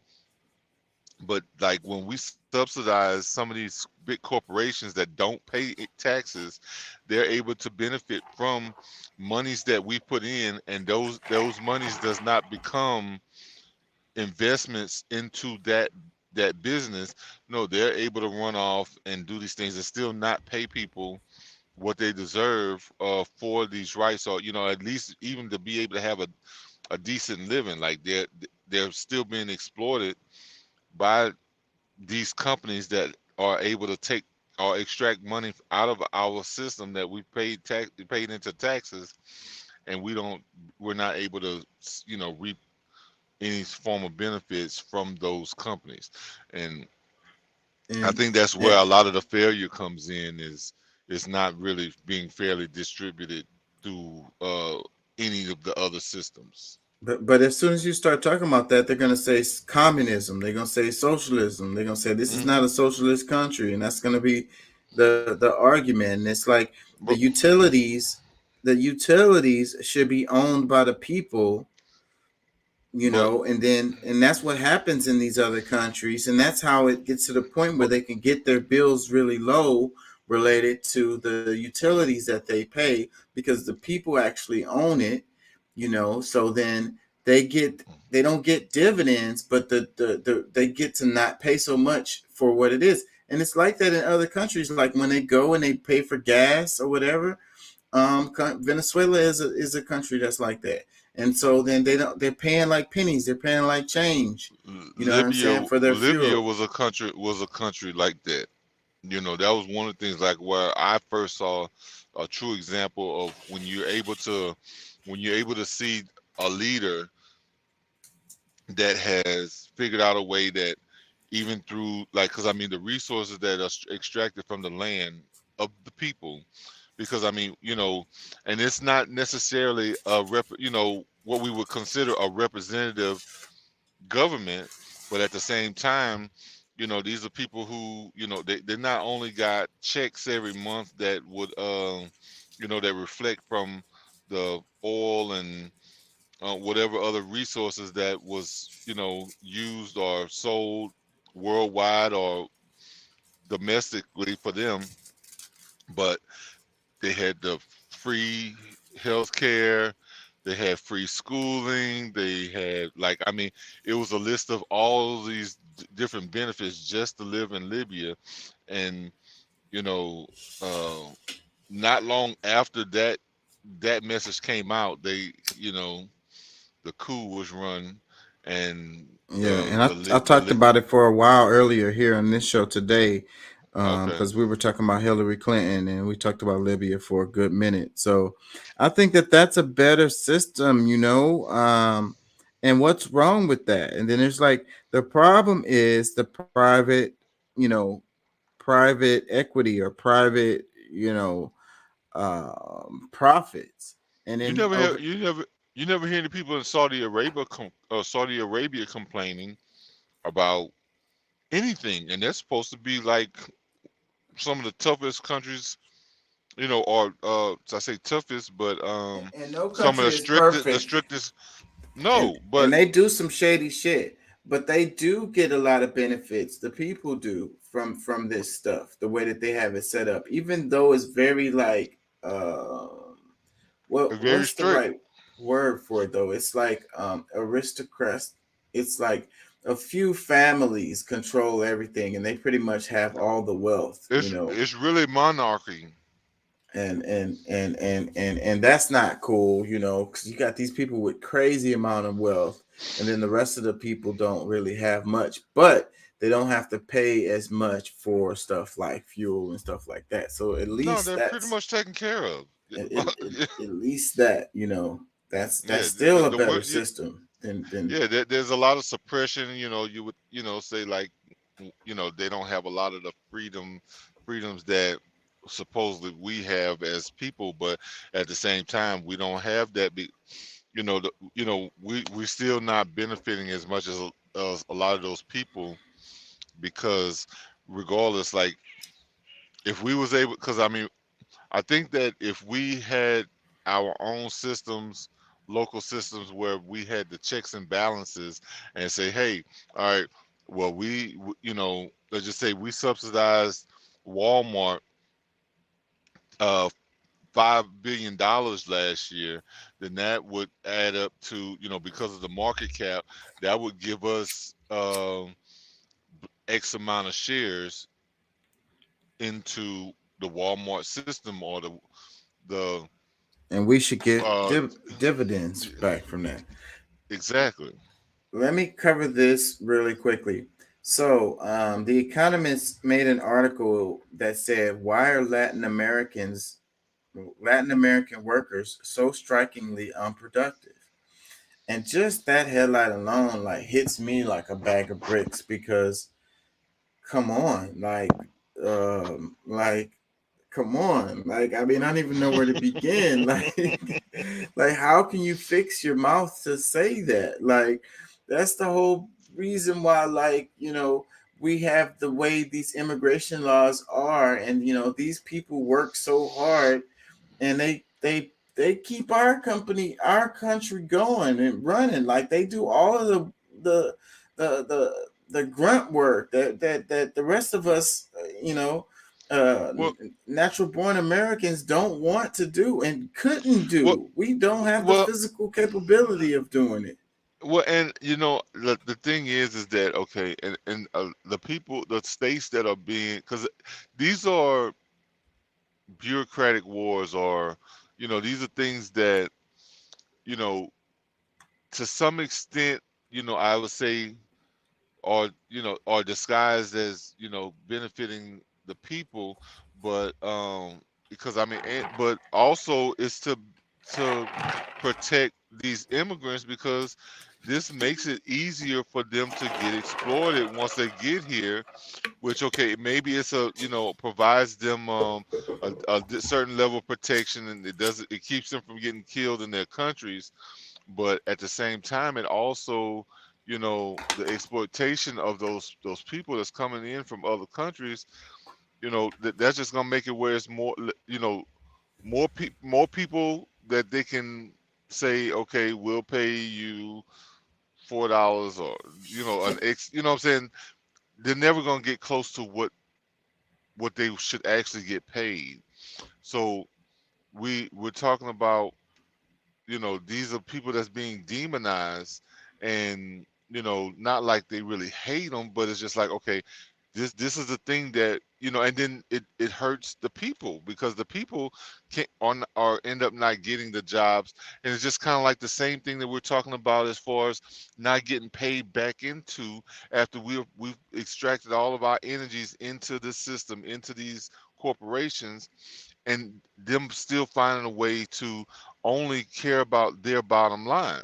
Right. So So I mean, it's a downward push into wages. So, when they demonize these people, and then they could take advantage of them, and it has a downward push on wages even for us here in the States. So for because it's like we everybody. could just use them, hey, you don't want to get paid 7.85 or whatever the minimum wage is. We'll I mean, bring in this guy from Guatemala and we'll pay him $4 and he'll be happy to get it. yeah, Well, and instead of paying, the citizen or the immigrant $20, $25, $30 probably at this point, that I mean should be that the they're minimum worth. wage that anybody that's doing those jobs are worth. It doesn't matter who you are. That job is worth $30 an hour. So by them flooding the country, because I mean certain people get demonized, but it's based on perspective, because it's you're creating a slave uh Basically population. a slave economy. uh, And that's yeah, what has been the prosperity of the United States, and that's they just want to keep their gravy train going. Let yeah, me read well, this. It says policymakers are at risk of ushering in a new decade of sluggish growth. Read about the opportunities they should grab to prevent this. This is The Economist. They said, money for nothing. Why are Latin American workers so strikingly unproductive? Blame education, corruption, and a huge shadow economy. So, Ben Norton, I played a little bit of a video from him just a second ago. He did kind of like a rebuttal of it. Let me read it. It says, the anonymous imperialists, a neoliberal Bible, the economists refer to Latin American workers as useless and blame them for supposed unproductivity, while ignoring how U.S. neocolonialism, which the economy strongly supports, has violently attacked and often overthrown government in the region. dedicated to an independent national project of economic development. The reality is that the U.S. imperialism has intentionally underdeveloped Latin America, preventing the region from developing, because U.S. corporations need Latin American countries to remain resource extraction hubs for cheap exports of agricultural goods, minerals, and other commodities. In addition to overthrowing dozens of democratically elected governments in the region, U.S. imperialism has economically subordinated Latin American countries, destroying any indigenous industrial competitors, deindustrializing at the barrel of a gun, and forcing the region to remain dependent on imports of high-value added products, technologies, and capital goods from the wealthy core capitalist countries.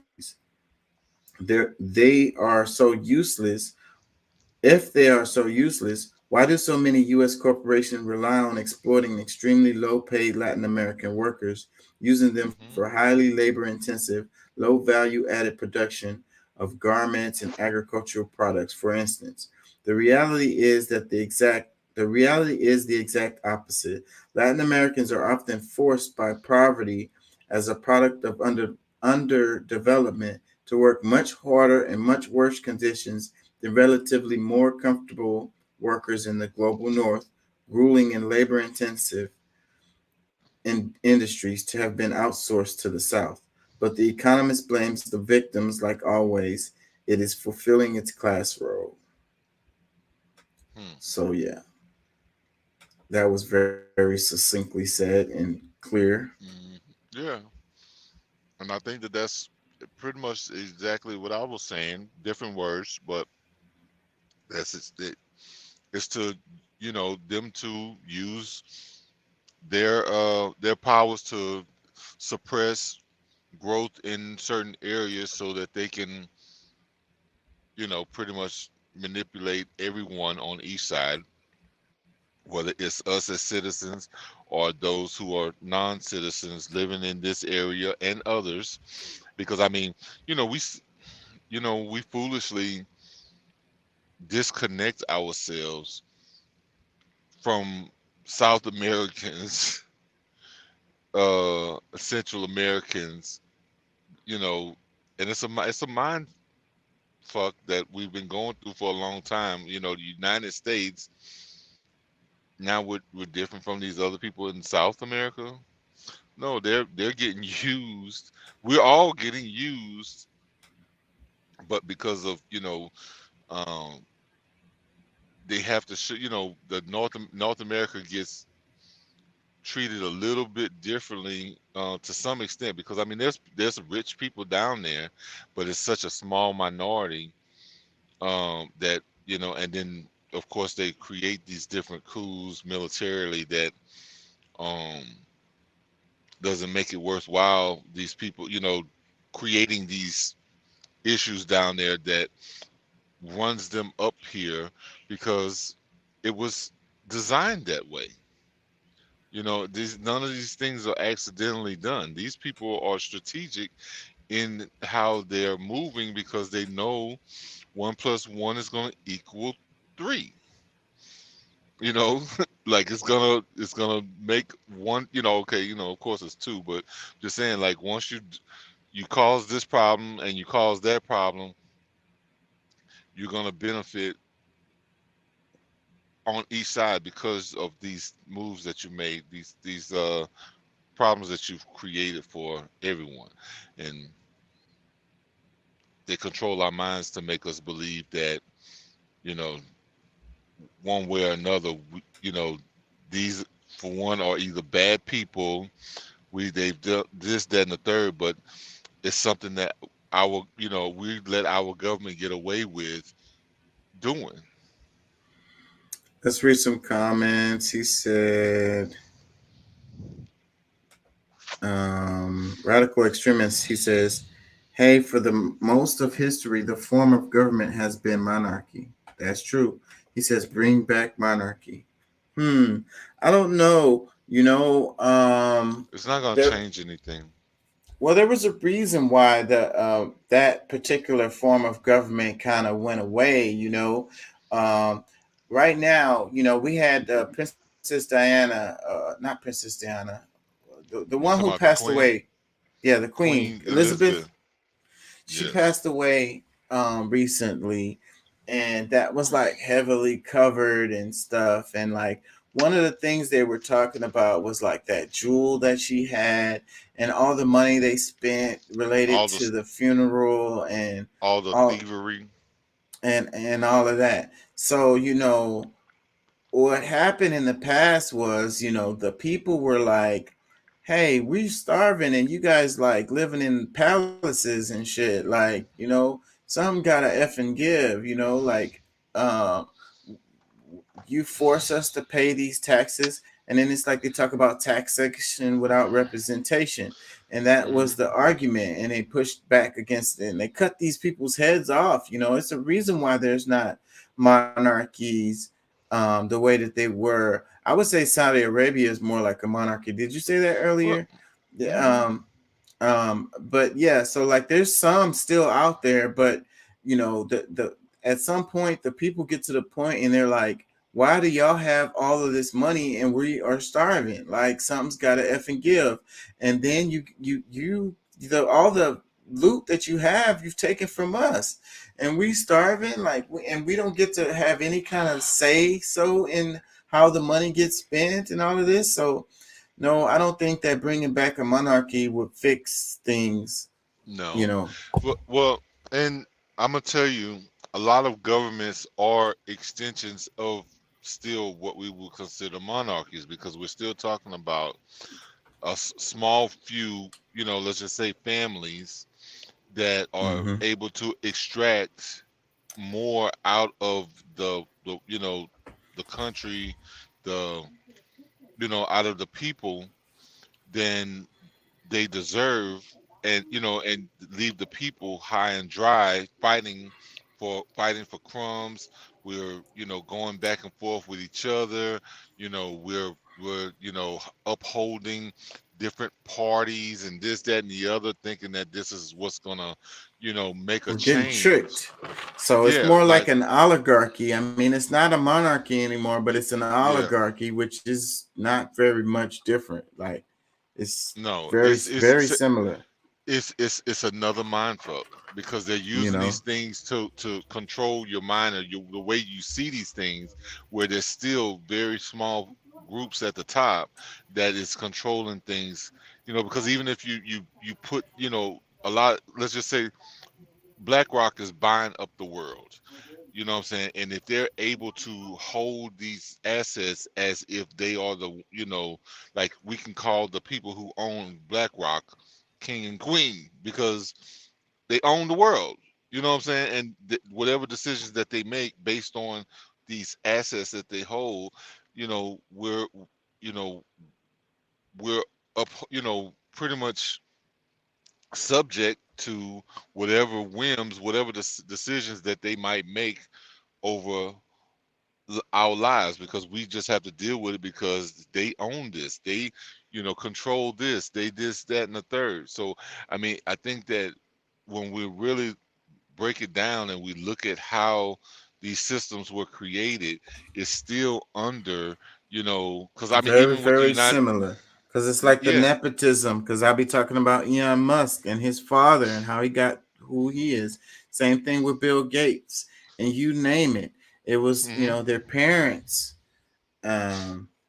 is the major reason why that they're who they are today, you know. But let's move on. Right here, it says top food companies in France have pledged to cut prices on several products from next month. Finance Ministry Bruno Le Maire said frightening financial sanctions if they break the promise. So they're forcing the food companies to cut prices. And this is happening in France. So, and I think there's some other European country that's doing some similar. Top food companies in France have pledged to cut prices on hundreds of products from next month. And if they don't follow through, they'll be in big trouble and face penalties. That's according to Finance Minister Bruno Le Maire Friday. He said pasta, poultry, and vegetable oil will be some of the products made cheaper. Le Maire also warned that if the 75 food companies that make 80% of what the French eat don't live up to their promise, he could name and shame them to the public. The government is angry supermarket prices have hit record levels in recent months, all while the cost for new materials has fallen for the industry. Le Maire had previously threatened to take back what he called undue profits from food companies. He said he'd hit them with special taxes if they didn't pass on falling raw material prices to consumers. Food inflation is a concern for European governments, and France has been aggressive in pushing price cuts. Hellmann's mayonnaise maker Unilever said it was one of the company's authorities told to cut prices next month. Large rivals like Nestle and Kraft Heinz did not have an immediate comment. So, can you see something like that happening here in the States? Like, why wouldn't they do that? You know, you could do the windfall taxes. Like you can, because, you know, the thing is, when we talk about inflation and what's driving inflation, and you could talk about the Fed, and you could talk about the them raising interest rates or whatever. And you could talk about spending, you know, printing so much money. But a lot of this inflation is not really real. It's these companies basically price fixing. Because if you look at the profits of these companies and you go down the list over the last year, and you know, ever since the pandemic, their profits have soared through the effing roof. And the prices went up and they stayed up. They haven't gone back down, you know, and they were using all of these excuses related to the pandemic to say why their prices were so high. But meanwhile, they're reckoning shrinking the packages, like giving you less product. Yeah. So, but you know, they're making record profits, like profits they haven't seen in 50 plus years. You know, that's crazy ridiculous. So like that's bottom line, easy to do the math. Like I don't have to be an economist to understand that, you know, if it's costing less for you to produce these products, but you were raising the prices and you're making a killing. So how come, you know, we can't pass some kind of legislation to light the fire underneath these companies to drop those prices, or we'll just take the money. We'll just take huge chunks out of your profits that you're making to incentivize you to be fair with the American people instead of price gouging them to death. So, but then they're doing this in France. I can't see them doing anything like that over here in the United States, because they're going to talk about, they're going to start talking about communism and socialism and all that shit again. Look, me as a high school drop-in when I felt like it, and a college dropout, it's still easy for me to see.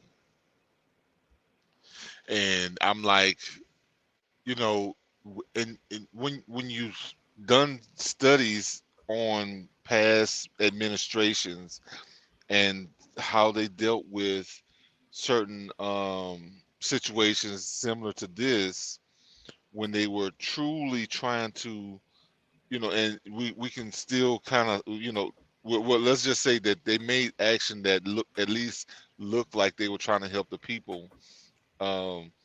They did things about it where they restricted corporations from being able to do exactly what they're doing now.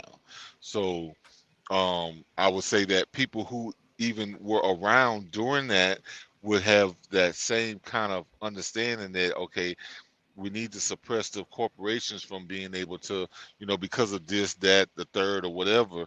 Because I mean, no matter how you look at it, when we're talking about inflation, we're talking about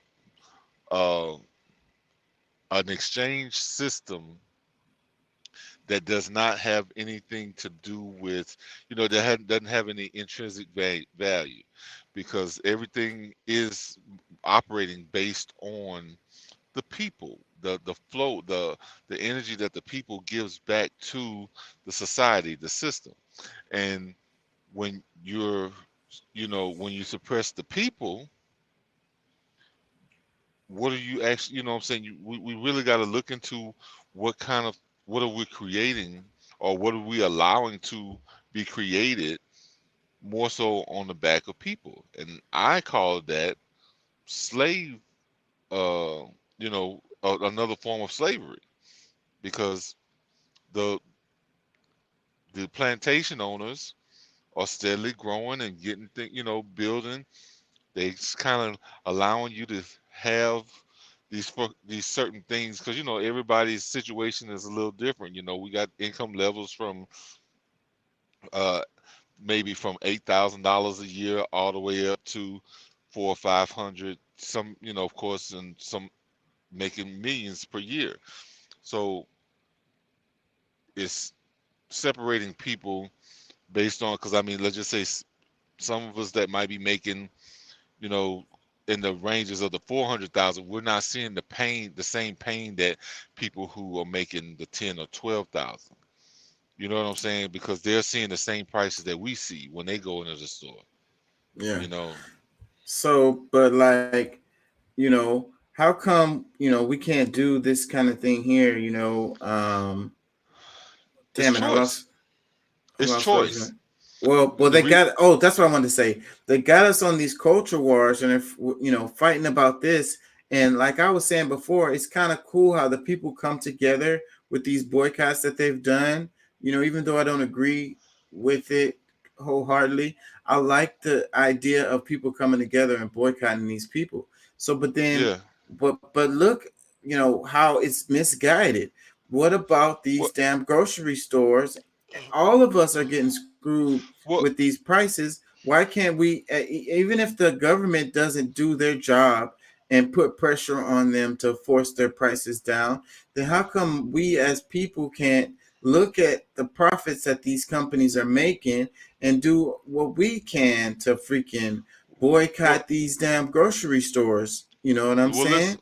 Listen, because I think it's a part of what I was just saying, because I think that because of the differences in, because I'm sure there's a lot of people that was ready to, make some noise about there's, let's just say boycotting because of all of the pricing, but it doesn't hit everybody the same way. It takes more of a morality thing for certain things morally to happen, or, immoral to be happening to get certain people out of their chairs and out doing things. So these social things that's happening is pushing it. And yes, it is misguided. I don't want you to feel like, I don't understand, or because I agree with you, but it's just certain things to get certain people to a certain point to where it's like, oh no, these people got to pay. So some people are able to continue to get all of these luxuries that they've had. Yes, they're experiencing the same type of inflation and things like that, but because it doesn't hit them as hard, because they got, they making $4,000 and $5,000, $10,000, $20,000 a week. Some people, where some people are only making $80 or $300 or $500 or so a week, which that's not going as far as it used to. So it's not the people that were eating steak 3 times a week that are having to choose hamburger now. It's the people that were eating hamburger now that are now having to get chicken, or now having to skip meat for a couple of nights a week. It's the people whose red beans and rice night went from once a week because it makes you feel good to twice a week because it's the only thing that you can eat, and the leftovers will keep you full, and it fills you up better on cheaper than anything else. Right. So it highlights the class. It highlights the class structure, that we live on in. So, part. but still, the media has a huge hand in this, because they do story after story after story on LGBTQ and clothing's in the store. Which clothing's in the store, or who was what transgender was the spokesperson in a commercial or whatever the hell. So, but how many stories do you get about the record profits that the grocery stores are getting, and during a time where the prices are higher. So what is justifying these prices? You know, how come we can't get more and more stories on that? Well, you know, that's, you know, we have this conversation a lot. This is just another angle for us to come from, but I mean, what justifies anything that happens in this country? You know, like everything is proportioned by,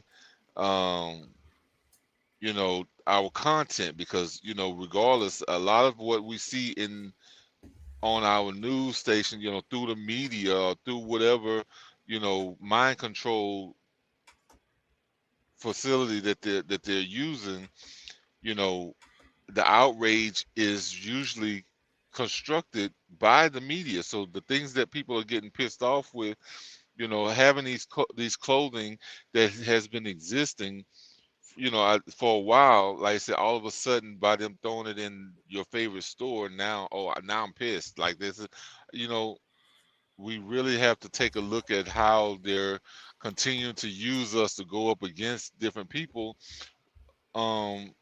Just because, like I said, it's it's all a distraction, no matter which conversation we get on, because like I said, these things that are like, we've been dealing with these price changes for the last couple of years, like at least 2.5 years for sure, that I can recall that, you know, things have gotten like extremely crazy.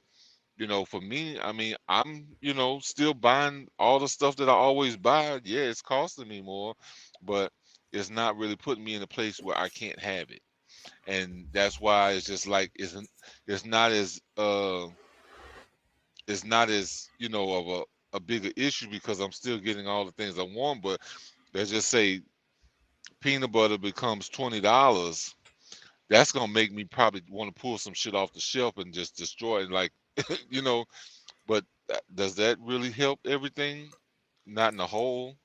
You know what I'm Well, saying? I think if people boycotted, oh, and I wanted to mention there has been a impact related to all of these profits that these um, food companies are making, and it's been a consolidation. We covered a little bit about it in one of the other shows, how, what was it, Albertsons, Kroger's, I don't remember all the acquisitions that has happened. So we even have fewer companies now that are, you know, producing our food as far as into the grocery stores, because they used all these windfall profits that they made to buy up all the other, buy up their competition. But listen, but yeah, and when we looked at who some of the owners of those companies were, because I mean, these are people who, you know, they got different names, but the group of people, a bunch of our senators, own the majority shares. You know, whether, you know, from Pelosi, what's your guy's name? The one that you was gonna vote for the other year? Sanders. Yes, Bernie.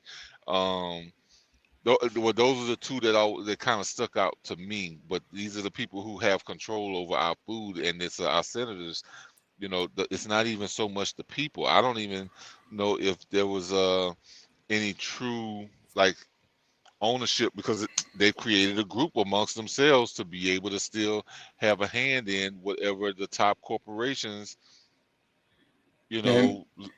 And well, it's becoming a perfect storm, because the monopolies are getting bigger, you know, you know, and we don't even have any real competition, and we don't really have any choices related to it, and also it's really putting us in a bad position, because like we had a problem with one of the companies. What was it? It was ice cream or baby food. We had the baby food thing that happened, and it's like, because it's one huge ass company, when when they have a problem with, like, I don't know, something, you know, being lower quality, like it gets contaminated or something, you end up with a shortage across the whole ass nation, because it's only like one or two companies that does it. Well, the thing that but one of the things I want to point out that maybe I think that goes not not totally unseen, because I think I'm sure there's many people that see it the same way, that are from the same point of view that I may be looking from. But these companies, because we experience a bunch of these things having fires, different explosions that just so happen to happen, Right. and these companies, like the products are not available to the people, but the people who own those companies still are able to extract funds out of insurance to Right. still be able to cover, so they're still growing, They still or winning. being able to, they still winning, but then the people end up losing Suffering. because so I mean, I think that there's way more going on than what meets the eye, but because they're controlling the narrative that we see, it's easier to look past, because you're not looking at it in an in-depth way, that these people that at the top, I mean, we're already talking about people who, if you're manufacturing and this, that, and you multimillionaires, the people who work there lose out. The people who Right. use those The products people. lose out. Yes, the people lose So- out, but these people are still making millions, or being able to extract monies from insurance or whatever source. And it also makes our economy weaker overall, because we don't have the real competition that they say that makes capitalism strong. So the economy is really weaker, actually. Damn it, I forgot what I was gonna say. Economy weaker as a result of all of this consolidation. Oh, and then it makes these companies where they say too big to fail, like they were saying about the banks. So like the company is so big, like one of these grocery stores. It's no competition. If we, just like the banks, if we had some major failure with one of these huge ass grocery store chains that we have, then the government would have to step in and give them the funds or whatever they needed support to keep them going, or otherwise we would be starving, basically, because we wouldn't have anywhere else to go to get our food, because the damn big grocery store that's the only one that really exists is about to go out of business. So it's like, oh, we can't let them go out of business. So then there goes the American public subsidizing a company and keeping them afloat, and still not getting to benefit from the profits that these people make. We don't get no dividends or no returns on our investment. But listen, let me tell you something. Because we've been having all the the quote unquote woke, the quote unquote conscious communities, where especially, I'm gonna say mostly conscious community, what we consider conscious communities, that were speaking up about, hey, you might want to start making you some community gardens. You might want to start doing different things that's gonna be able to help your community directly, instead of completely putting all of your stake, putting all of your eggs in the basket of the US, or your larger societal where they have more control, where you can put the more control into your own hands. They became what we call black identity extremists, or white nationalists, or people who are saying, hey, we're seeing these problems, but nobody's really seeing it. So that the ones who's putting out the word to say, hey, you having a garden at home where you can at least sustain yourself for a certain period of time, are enemies of the state.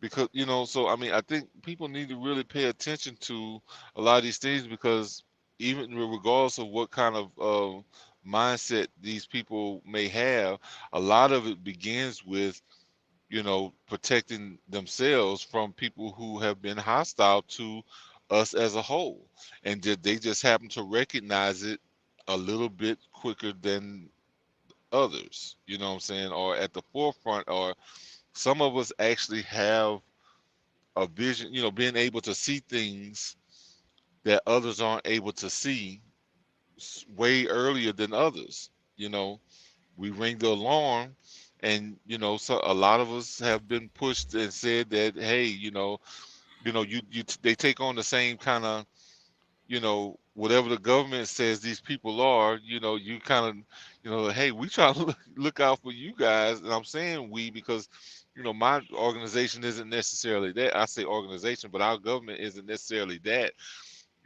but we do feel, a need to stand on our own to some extent. And I think Let's that's. do Go ahead. this one. It's kind of similar to what we're talking about here. So Okay. because we're talking about the food and the prices with the food, but another way that they're getting us really hardcore is related to what people pay for rent, and housing, and even if you want to buy a house and all of this. And it's been outpacing wages or whatever, like crazy. It's so many reports that show that half the United States can't even afford to pay for a 1-bedroom apartment in a lot of the major cities in the United States if they did their paperwork properly or whatever. And then that drives the homeless situation, and we'd be talking about homeless or whatever. But it's a lot of people that live in their cars and stuff, and these people have jobs. But check it out. So in Denmark, they've passed national laws banning landlords from raising rents for 5 years after a purchase, banning them from offering tenants money to vacate, capping rent increases at 4% for the next 2 years. And so this person tweeted this, Alliance for Housing Justice. It says, we can and must do more in the U.S. So, but I can't see us doing anything like this, anything in this freaking range. Like, this isn't even in the conversation here in the U.S. So, like, when we're talking about what they did in France related to holding the grocery stores accountable and forcing them to lower prices on staple goods. Here, the staple goods have been going up. We were talking about milk and eggs recently in the news, and it was a lot of stuff about that. So, but here, it's in Denmark, there's banning landlords from raising rent for 5 years after a purchase, banning them from offering tenants money to vacate, and capping rent increases at 4% for the next 2 years. Like, that all sounds like good stuff to me, but that's not even on the table here. Well, I mean, at this point, the way that everything is structured, is set up. I mean, I know I mean, I know a lot of the public knows, but not everybody knows that pretty much everything is owned by a small few, and the decisions are made by those same small few, or people who are in cahoots with those people. So I mean, we're looking at something that has already been pre-planned. We're they're following through with the agenda that was made. New World Order. You will own nothing and love it. Yeah.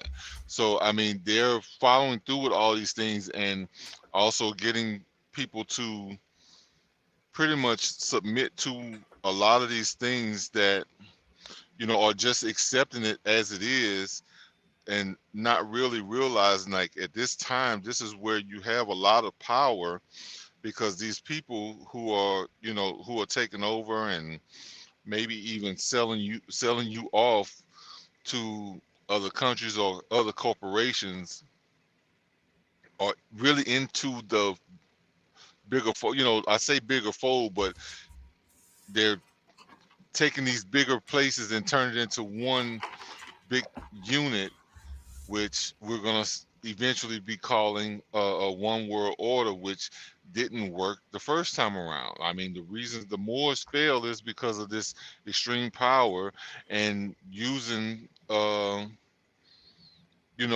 people, like it's kind of the same thing that we're seeing right now.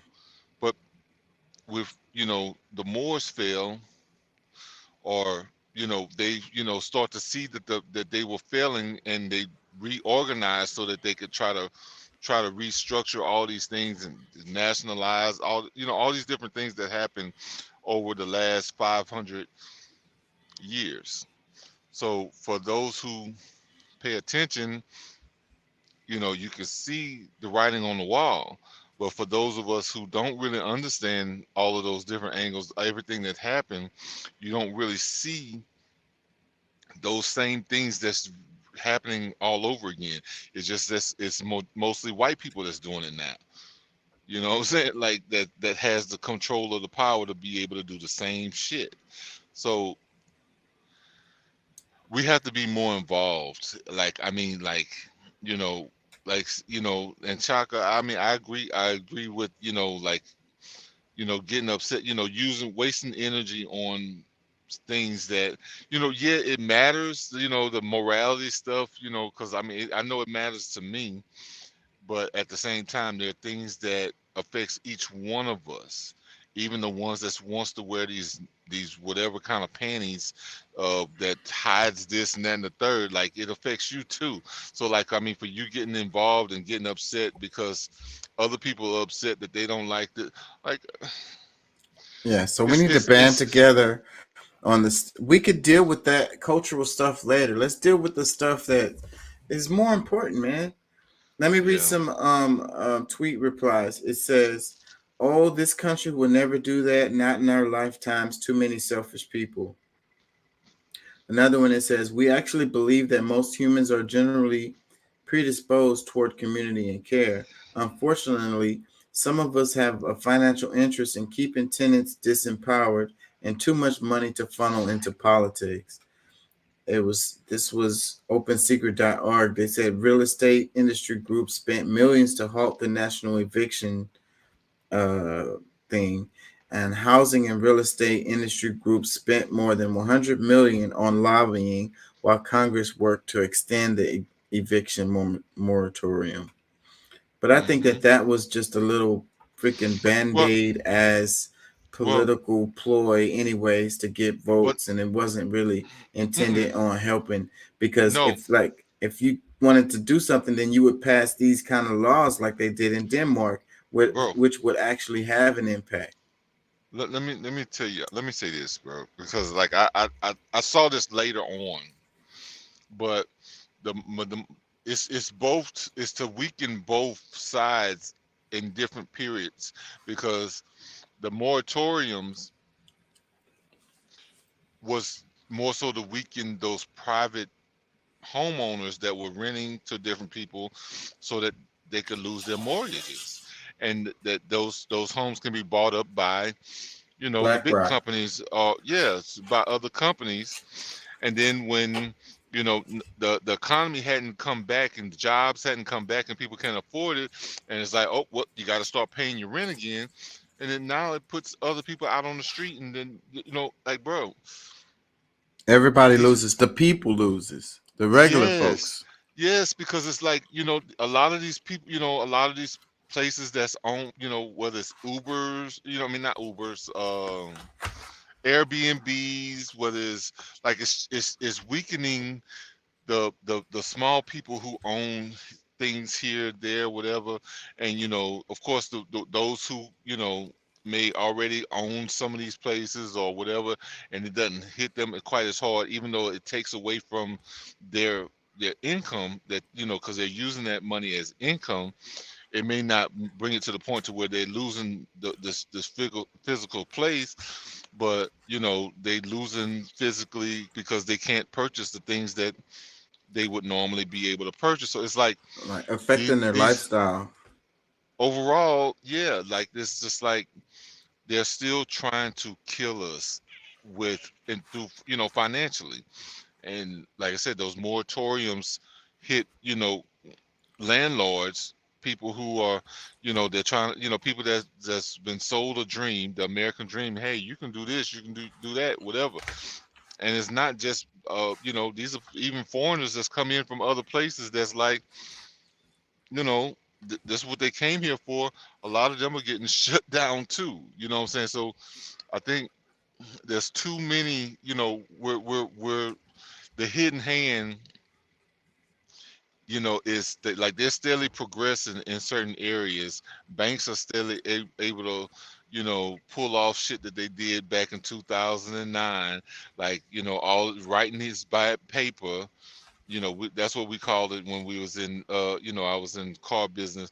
You know, when a finance guy is able to write, you know, high interest rate loans to people that they know can't afford it, they're gonna be able to go and pick up the car, sell it again, write some more bad paper on that same car about 5 times, at least 3 times, you know, whatever. They're steadily making the money off the interest rates and getting the car again. That's what they're doing in the housing market, writing bad loans. They know that these people might be able to get through this through 2 years, 3 years on a 30-year mortgage, and then, you know, they're going to keep repeating that same cycle, and then the government still comes and helps them out at overall, instead of the people who actually, the money it is, the tax money is the people, And, you know. and So it's yeah, just, I was about to say the same money that they use to build them out is the same money that they got from the damn people. Like, damn, it's so messed up.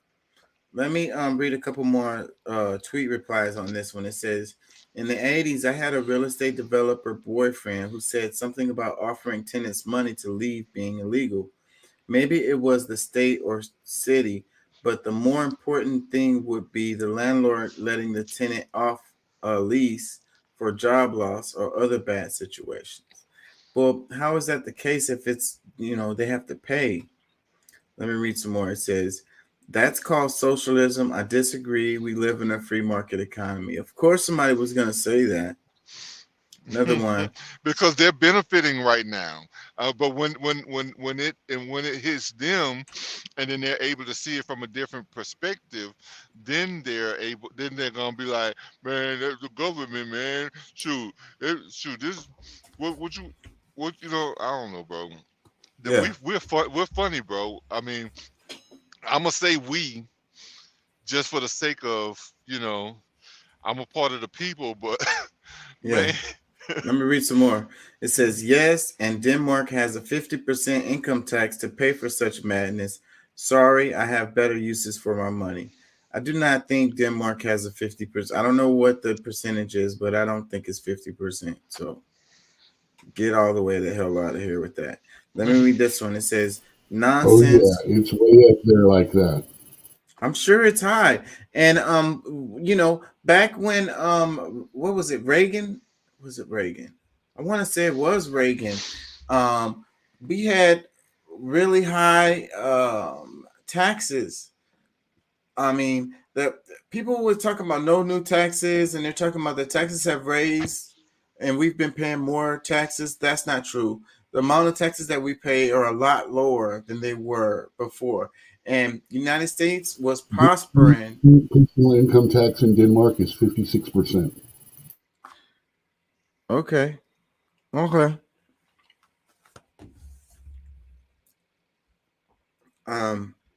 So okay, then I'll take it back. But the benefits of paying taxes helping the people is Pre-Reagan good. era, we had as high as 72% in the So highest tax bracket. so there you go. That's what I was saying. I'm sorry. I don't think anyone should have to pay more than half or even half of everything they make to the damn government. I mean, you don't have to pay that when you get divorced. I mean, and you don't get no happiness from the government at all for real. So I really don't think anything more than half. I don't think anything more than half is fair. We was prospering as a country when we had those high tax rates. That's when we expanded and grew and became what we are today, was as a result of that. Let me read this. Go Let me ahead, read a couple more. It says, nonsense. This is common nonsense. Telling people what they can and cannot do with their own property negates private property. Socialism is evil. It's why rents are so high in the first place. Socialism is the reason why the rent is so high. Come on. And then he says socialism is evil. So then that just shows that ever rising taxes on people to cover social programs. That's what he's trying to say. Amen. I don't know. Yeah, I don't know. Higher property taxes, higher water taxes, higher education taxes, all on property. That's one of the bad things about Texas. We have one of the highest rates of property income tax, but we have a low sales tax compared to most. Yeah, well, and then the line he said before that was socialism is evil. So to me, that sounds like a person that has been programmed and doesn't really understand. He doesn't really understand what socialism is. Evil is someone that doesn't understand socialism, Yeah. or who has been brainwashed. Socialism is immoral. That is the proper way to say that. Yeah, I don't know if I would agree with immoral, but saying that it's evil is really all the way like off the edge of whatever. So is Medicare evil? Community decides that they want this from you and this is your place. So they come and place a gun to your head and this is what you do, this is what you say for the party. You take away from people what they have earned and made and take it by point of gun and give it to other people who are not doing the same kind of work or anything like that. That is basically theft. That is basically immoral. I don't agree with that. So is Social Security immoral or evil? Is Medicare social? Why are you bringing up social programs? We're talking about socialism. Well, I think that there's angles where you're going to argue this because you want to go pro-socialism. You don't. You're not ready for that argument right now. Hey, guys, hold on, because I think that we all have a certain way that we see these things, and the thing is that all of them can be immoral or evil to some extent by the way that it's used. Because if capitalism was capitalism, where you decide, let's just say you work or you have a business and you're able to decide, hey, I'm gonna put this money away for this, I'm gonna have this when I get older, I'm gonna do this with it, and I'm gonna whatever, and you're able to fully be able to control the way that you are these monies are spent to benefit you now and later in life, and you're able to benefit from it. That's still going to be considered, hey, I have all my rights. But if we're going to base the system based on, this company is going to have control over what happens, and they don't do the right things for your, with you that y'all made an agreement with, that, you're going to, when you finish working with this company 20 years from now, 30 years from now, whatever it is, that you're going to be able to, and then, they've made legislation that they don't have to do that. After 15 years, you're going to be like, there's some bullshit. And that's what happens. That's part of the reason why France is protesting right now. And I would say this, you got people out there that would say capitalism is evil or capitalism is immoral.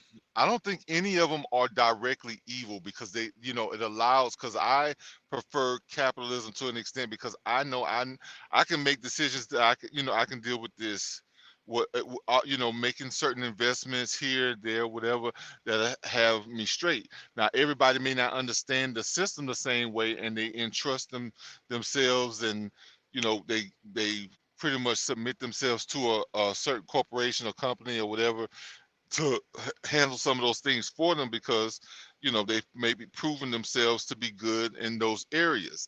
So it can be good. Like, shit, my dad has been retired almost, shit, he done worked for 30 years. He done damn near been retired 30 years, and he's still, doing very well for himself, even under the structures of I think he had a pension, a 401k, like, different little things that the corporation that he worked for had. Like, so. Yeah, I like your point. I agree with you wholeheartedly. It depends on how the system is used to determine if it's immorality or not.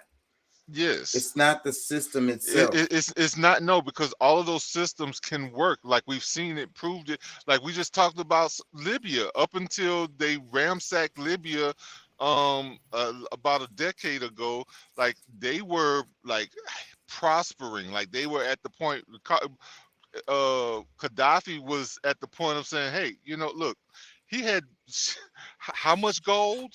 Like, like they were like not in debt to anyone, like totally self-sufficient. And of course they got, we know the story. So that was a socialist country, you know what I'm saying, where everybody benefited.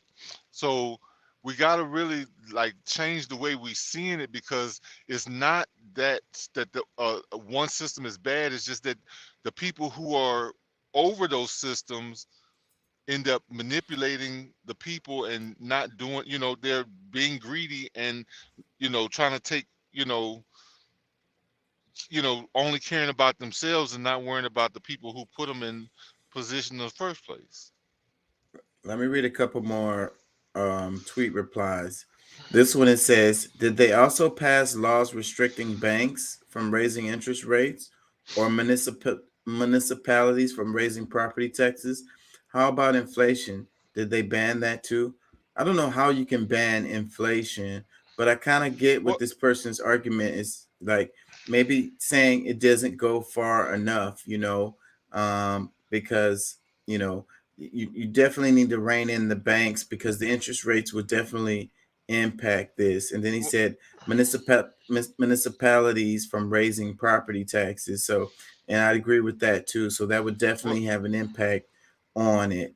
So yeah, like maybe it doesn't go far enough. So then if you add these things to it, then boom, then what would be your argument there? Well, yeah. I don't know how you can ban inflation. You can't ban that. Well, see, that's impossible. We know inflation is a hidden tax, and I think the only way to really even suggest or maybe reason with the idea that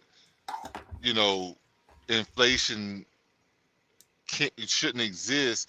I mean, but we're living in a structure where generic products and name brand products can have a different value. Like you can get the same thing and automatically say, I'm gonna pay more for this one. So you can't have control over that. That's the thing. That like I say, that's impossible, really. Well, to ban inflation, how would you go about doing that? That's you can't do that. Well, see, and the thing about it is, and I think that's one of the reasons why they want to get back to the gold standard, is because a lot of it is going to be based on like true value. And let's just say, like, even if we're exchanging dollars, we know that it's going to be based on the value of that gold or that silver or even oil. And so, that's how you would fight against inflation, is by making a more stable, exact. Yes. The actual money, because I mean, it's all, when we're dealing with fiat money, it's all under scrutiny, or it's gonna have its fluctuations because it's based on just how much of this money is floating around. So the more of it that's floating around, the more devalued it is, and it's going to take more of them to be able to purchase this, that, or the third. So stop them from printing so much money. Stop all of the Wall Street speculation and the futures and all of that. I mean, and that wouldn't be banning inflation, but that would be pushing. It would be putting it under control. It'll actually get it more under control, I would say.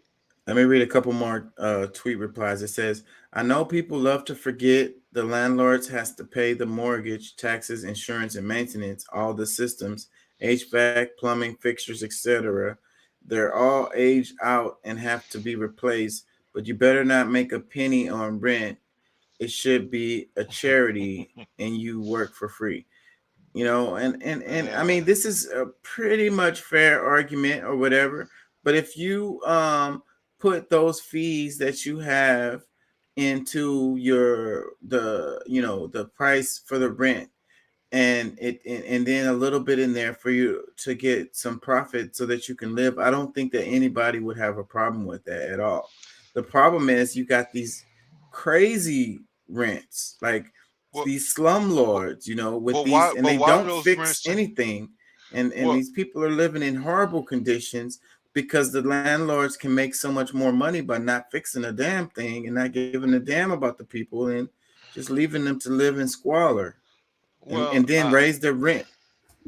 I don't know. Maybe I don't know. Maybe I've been lucky enough not to have to deal with that type of thing. But I think one of the things that we overlook, because I mean, that's just a bad situation. Period. Somebody who rents out something and doesn't uphold their end of the bargain. That's something totally different. But when we're talking about people raising rent, I mean, a lot of time that is based still on the overall growth of an economy, and the fluctuation. I say fluctuation, but the rise of that inflation of the dollar, where for them to be able to keep pace with everything else that's going on. I don't think that's true. I think that's bullshit. A lot of times it's competitive. It's like how they do competitive rates, competitive pricing. So that's what they do. They look at what others are charging and then they do averages. So that's what it is. So then that's how it's not just based on competition. Is competition could play somewhat of a part in it, because yes, some people, maybe because you can't really judge it based on what these people's income is or what they're basing on. A lot of that's how they come up with the prices. They come up with the prices based on the inflation rate, the amount of the amount that the rest of the world is moving up to, like what the values of the dollar is. That percentage of growth in the economy needs to reflect the same amount of money that and because they're really technically that would only be making the rent the same value of what the market is telling. But I know this because what is it called? How does it work? I'm trying to find the right terminology, but when you try to come up with a price for a home or whatever, and even when you're buying a home, you have to go through this process where you hire a guy and he goes around, he looks at other houses. Appraisals. That's what I'm looking for. And so that and those appraisals, they average out the appraisals for the house that has the similar amenities and similar footage and all of this stuff. They look at what the house down the street sold for last year and the year before that, and that's how they come up with the price. So that's what I'm saying. But it's still in alignment with what the market is. What the way that the pricing of it, everything that's changing in the world. Because I mean, it's not. I don't know a time where the inflation went down and it allowed people to deduct from what the rent would be. It usually goes up. So when the market is changing and the growth is happening within these similar markets, whether you're talking about rent, whatever, even with the food, when food prices are going up, everything costs more. Even for the landlord, things have cost them more too. So it's like, okay, through the market, they went up 2 or 3% or whatever. That's what in most cases, that's what it's charging. Maybe some higher level of apartments might see an even higher rate, because it's like, all right, you know what? It costs us more when we have people who don't actually have the money to afford it. So they charge more. For you might see that from time to time, but for the most part, it is based just solely on the market and the inflation rates that has changed within it. That's just really how it works. I'm just I'm a part of the people. I agree. It affects me the same way it affects you. So I mean, I don't really have a reason to stand up for them more than myself. So, I mean, just saying, that's just the way it really works. It's not them just saying, hey, you know what, my building is prettier, I'm going to charge an extra $200 just because. it's not really that. That's really what it is. Okay, well, and you know, and that's your opinion. You can have that, but I mean, there's reality that's happening where, you know, people can judge that. That's why that it's not just one or two apartments. Like it's not two or three guys that's just going around appraising the entire city. No, there's rate that the way that it can be judged and be able to fairly be And how much appraised is based. shadiness is going on in appraisals? I know someone, one of my cousins, who used to do appraisals, and this guy was very shady. I'll just say that. Now listen now, because there was proof that appraisals were happening and not now, because like when there was a you know, based on a white customer and a black customer, we've seen where the black person might get a lesser appraisal, and that was not, you know, like, yeah, those things like that has been happening.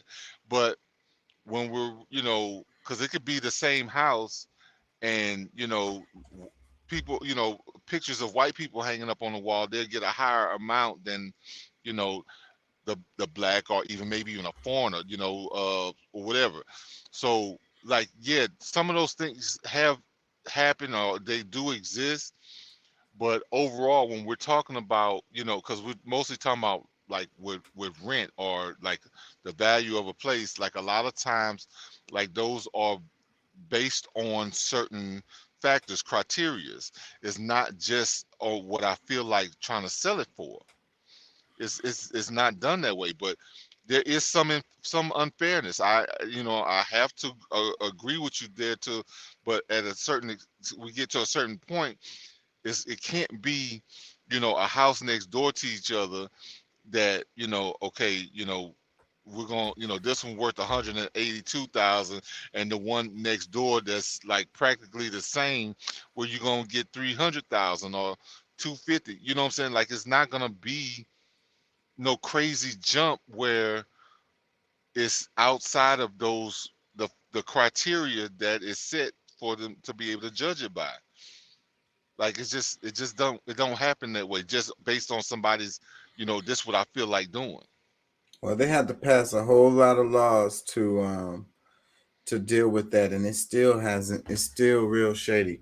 And I think that what the moves that Denmark is making, I think, is a good idea. That's my stance on that. I agree. I agree on that, because, like, you know, like if there's not somebody that comes in and says, you know, that doesn't give some restructuring based on our current lives, like, they're going to be left to be able to do whatever they want. And that's the thing, like, even here, like, we need to make some certain stances in these different areas. But like I said, I mean, they got us, like, we are the weaker vessels of the world. Even though we're supposed to be the freest people on the planet, there's other people that stand up for their rights than we do. You know what I'm saying? Or, you know, the fairness of what things should be. We're just not doing it. You know what I'm saying? Like, because we arguing about cultural stuff. I touched on this for a moment yesterday in Myths versus Fact, visiting North Korea. Did you know that North Korea welcomes visitors and tourists from around the world, but in 2017, the U.S. banned U.S. citizens from going? So it says, learn about past trips to North Korea and help us lift the travel ban. well, you know, it's not illegal to go to South Korea, and then South Korea is not going to ban you from going to North Korea while you're in there. And you know, Dennis Rodman, I don't think he's a citizen. I think he's a national. So I mean, he has more right to be able to go and do other things. So I mean, I think. But I don't think that you can freely move from South Korea to North Korea, because you got families that live in North Korea and South Korea, and they don't get to see each other and stuff. There's issues related to that. Yeah.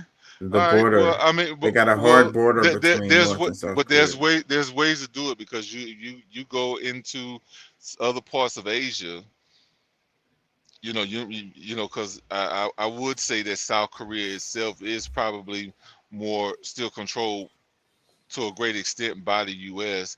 and are going to conform to the different laws that they might, treaties they might have together. So I mean, but there's ways to go into North Korea if you really want to go. Well, if you're talking about illegally, then there's a lot you can do whatever you want to do illegally. What would be illegal? Well, the like I said, there's a hard border between them. No, I'm saying using other countries that don't have those same alliances with the U.S. on stuff like that. I mean, because I think that a lot of times we shut ourselves off. We shut ourselves there's a off travel as being ban. free. It said it's a travel ban for you. In 2017, the U.S. banned U.S. citizens from going. So if you went, you're breaking the law. That's also U.S. citizens who are subject to the laws and punishments. Like I said, I mean, I think myself as a national, I can go wherever the hell I want to go. But I not that I'm just saying I'm gonna be some criminal or whatever, but because I consider myself a free person, and if I want to do something, I do it. You know what I'm saying? Like, and who's gonna stop me? Let's cover a few of these really quickly. It says myth: North Korea is dangerous, mysterious, and unknowable. Fact: we visited North Korea regularly until the 2017 U.S. travel ban. On our trips, we met North Koreans living their everyday lives, taking the train to work, playing soccer in the park, and eating meals together. Another one, it says the U.S. paints North Korea as completely closed off to the outside world, but in reality, it is the U.S. who walls off from North Korea. We also saw firsthand that mainstream portrayals of North Korea are completely false, warped by racist U.S. propaganda. Listen, I just thought about, like right here in our own country, because of the laws that, they're saying, that what's going on in Florida, they were trying to tell us a week or two ago that, the everything is so, hostile to Black Americans. Don't go to Florida, blah, blah, blah. I mean, if you fall into those type of traps, those mind games that they play with people to believe that everything is broken down, because, bro, there's foreigners, there's black, like there's people that's like, I don't know, bro. It's just certain things that, based on how you see the world and how you accept the information that people are giving you based on what you know for yourself, like you're gonna move different based on those things. I just, there's just certain things I just cannot conform to because it makes no sense, especially if I myself agree, believe and agree that I'm free. Hey, I can go anywhere on the planet. If me and Elon agree, hey, you know what, gonna cost you 20,000, 50,000, we'll go take a trip to Mars. We do that. Like, shit, I can go to Mars. Yeah, well, I think those numbers will be bigger than that. But I think that most American citizens, United States citizens, have this warped view of North Korea, and they believe it to be true because that's all that they've been fed. Have you actually talked to anyone that comes from North Korea? No, I haven't. Okay. Okay. Let me read a couple more. Myth. It says North Korean people are brainwashed and lack autonomy. It says fact. We made deep connections with people we met. We built lasting friendships with many people we met in North Korea. Our visits taught us how important it is to build direct, in-person relationships. Another one, it says myth. Korean Americans only have ties to South Korea. Fact. Korean Americans have family in North Korea. The Korean War separated millions of families. During our trips, participants were able to meet their relatives in North Korea, some for the first time. Another one, myth. The travel ban was created to protect U.S. citizens. Fact. The travel ban was created to harm the North Korean people. Doctors told us how U.S. sanctions blocked their access to medicine and technology, and the travel ban only exacerbates this.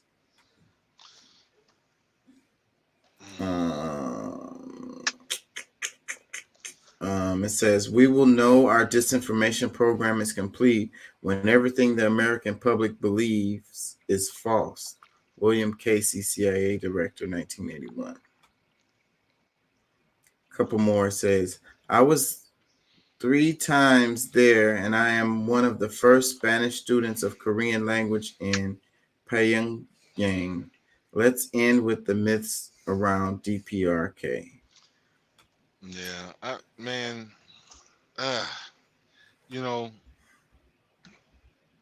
I haven't been there either, Doc, but I believe that there's a lot of things that we have cut ourselves off from by what other people have told us or have made us believe. You know, could it be hostile? Potentially, but at the same time, I think that we block ourselves off from, you know, the rest of the human family because of political things that has happened, you know, through, you know, higher government, where we're really, like, especially black people. I know that, you know, there's a lot of people who appreciate us more than our own country around the world.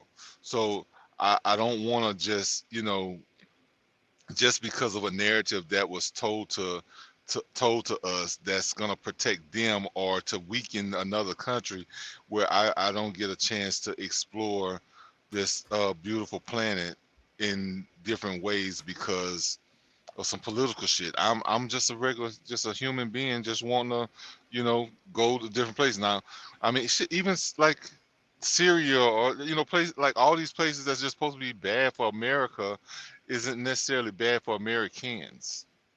You know what I'm saying? Like, it depends on how you personally deal with certain situations. And, you know, I guess the only way for people to really know is to go. But most people are encouraged not to, or, you know, to avoid where you can, you know, have a productive relationship with anybody that they don't want you to. So, but look, I gotta go. I gotta drive some more today. Like, but you know, always happy to be here. I'm glad y'all welcome me every time. To the viewership, you know, thank y'all for coming in, visiting us live, or if you're seeing this on replay, you know, regardless, we really appreciate the you know, y'all giving us some support with your views. If y'all can throw a couple of nickels or some dollars in the plate, Chaka's gonna put up the Cash App, and you know, we want to keep this thing going. You know, we want to share these perspectives that I think that may get overlooked at times, and you know, y'all can come in, you know, hear us fuss with each other. We all friends and we love each other, and we have these different angles, but you know, y'all continue to come in and support us. I'm gonna get out of here right now, but I plan on being back next week, so hope to see y'all there. All right, Pat. Thanks for your time, man. Always. All right, Doc. Next time, bro. Yep. All right, later. Peace. Y'all check this story out right here. It says a crocodile in Costa Rican zoo began guarding a spot in her enclosure. When employees later examined the area, they found 14 eggs. It was the first known case of facultative parthenogenesis, a form of asexual reproduction involving a crocodile.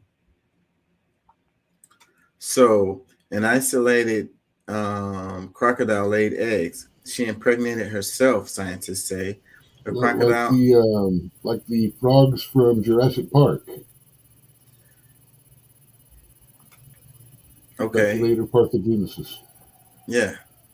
So this is really interesting to me. What Jeff Goldblum says is nature will find a way. Nature will find a way. So this is interesting to me,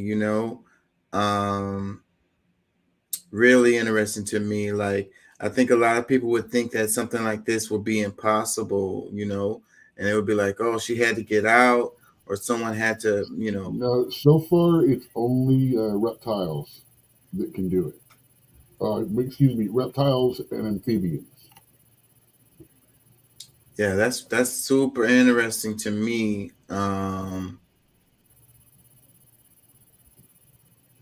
That's really interesting to me. Like, I'm Now, kind I of like this. In the first known occurrence, it's like, well, that's just it. They took them completely away from any possibility of mating. right. And so through this process, it was able to breed anyway. And that was how in the Jurassic Park movies, that's how yeah, there you go. That's how the Yes. Jurassic Park movies, that's what happened back then. In those is they used the frog that could do that. And then when they isolated them away with no possibility, no two-sex possibility, they said, hey, guess what? Boop. Yeah, that's Said, no, Jerry, we do not know who the father is. yeah. That's No, because we all know who came first between the chicken and the egg. It was the rooster. well, this is really interesting to me. I love science and I love this kind of stuff. So, I'm really just kind of amazed at, the power of nature, Now, the question here is, the only things I've seen this done, the frogs, the gators, all of this, it's only been a female that's been able to do it. Yeah.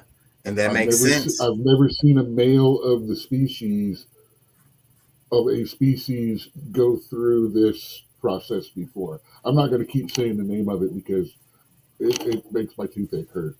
Yeah, it's hard to say. I got tongue tied saying it. Well, the females, they already have eggs. So then that's why I think it would be impossible for a male to do it, because the male doesn't have any eggs. So, maybe with the female, somehow she doesn't, she fertilizes them herself some kind of way, she has everything that she needs. So, but I wonder what will be the sex of them. Well, I know with reptiles, the sex be determined by the temperatures and stuff like that, but I wonder about that. So, like, if the babies were done asexually, how much does that affect how they turn out? Because if you think about chromosomes, this is one of the ones that I never really passed biology very well for, because it's one of those questions that's like, I'm going to need this in 20 years. Right. Like, what is it going to do to help me? That's why I'm like, well, I can't really answer that. Because because I have a problem with the X and Y chromosome, the females, how does it go? That they have their XX, right? And the males are XY. Is that how it goes, or do I have it backwards? Because I'm good at making shit backwards. Is that right? Why are these so annoying to women? It's the Y factor. Right. So it's the Y comes from the guy, right? Yes. Okay. Yeah. So think of the bottom. Think of the bottom of the Y hanging down, and the visual will help you to remember. Okay. So yeah. So then, how do the babies get the Y chromosome then? That would be something I would ask about this. Because DNA and all that is different between crocodile and a human. Well, I wish we had some kind of biology experts in the audience that can clear that up. This actually is more xenobiology or animal biology than it is human. Even though, there's, of course, going to be some similarities and all that.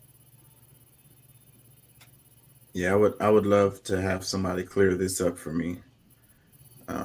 Maybe one day I'll look into it some more. this is super interesting to me. You know, it shows, you know, like they said, life finds a way. You know, so she gets to pass her genes down. You Well, know, that's pretty I'll tell cool. you the truth. I'm thinking of a really, really wicked story or adventure with dragons and stuff like that in a land where, well, there was only one dragon they knew of that went off into hiding, and all of a sudden, more dragons pop up. I'm like, this could be a way to do that. If I get too deep in it, I'll be able to tell you all about that process because, you know, the hyper focus, I'll be an expert in that particular thing in about 2 days. And I'll write my story and forget 80% of what I learned. And I briefly touched on the thing with the tanks, and I'm scared to play this video because these videos have actual footage of these tanks being destroyed. And even though you can't see anyone dying, but you know, people are dying. So, you know, this one was talking about it says NATO's game changer. Tanks are getting annihilated left and right by Russians in Ukraine. So the tanks is not working out. Anyways, I don't want to stay on this because I'm scared they're going to get me on that. But let me ask you, which direction you want to go into before we wrap it? I wanted to do Boris Johnson stepping down in the UK because the UK politics reflect to the United States, and United States reflects UK politics, and it's like that's why I like to cover UK politics a lot. And then the other thing I kind of wanted to talk about was the Sackler family and their protection against being sued related to you know, all of the opiate deaths. Did we talk about either of those two at all yesterday? We touched a little bit on some of the opium stuff, but that's about it. Yeah. So what do you want to go into? The Boris Johnson or Sackler's family? I don't know much about either one, so. Well, that's kind of perfect. Let's do Boris Johnson just because I have so much on that already right here at the hands. And I was going to think about talking about guns, but I know we was going to get stuck on that because it said, can mandatory liability insurance for gun owners reduce violence? These local governments think so. So there's a place where they're passing liability insurance. They make you pay liability insurance, you know, along with purchasing a gun, so that, you know, somebody gets hurt related to the gun that you purchased, then you're gonna have to pay. So that's another way that they wanna. It says, would that reduce gun violence? I think that's a pretty good idea. So, it's San Jose, California, and it says the state of New Jersey have passed laws requiring gun owners to purchase liability insurance. So let's do a little Boris Johnson, and maybe we can get to those other two before we get out of here. It's already getting late. I came on late though, but I like to freaking get some stuff out before I freaking step out of here. So, okay, former British Prime Minister Boris Johnson is stepping down as the Member of Parliament with immediate effect, triggering a by-election in his marginal seat. So, like he was forced to step down before, and then they had that lady, and she came in for a while. I can't think of her name right now, and then she left up out of there. And for some reason, the craziness of UK politics, Boris Johnson got to jump back in there. So, but now he's out again. I think, does this guy explain it in this video? Boris Johnson quits as MP after receiving privileged committee findings. There is, however, going to be a battle fought over Johnson's posthumous reputation. We're already seeing a vigorous attempt to. Boris Johnson is the most venal, the biggest liar, the most amoral, and the most incompetent Prime Minister in all British history. There is, however, going to be a battle fought over Johnson's posthumous reputation. We're already seeing a vigorous attempt to create the myth of the lost leader, this magnificent, lonely, courageous politician who led Britain out of the European Union. And this is a man who was brought down, to quote the Daily Mail, by pygmies.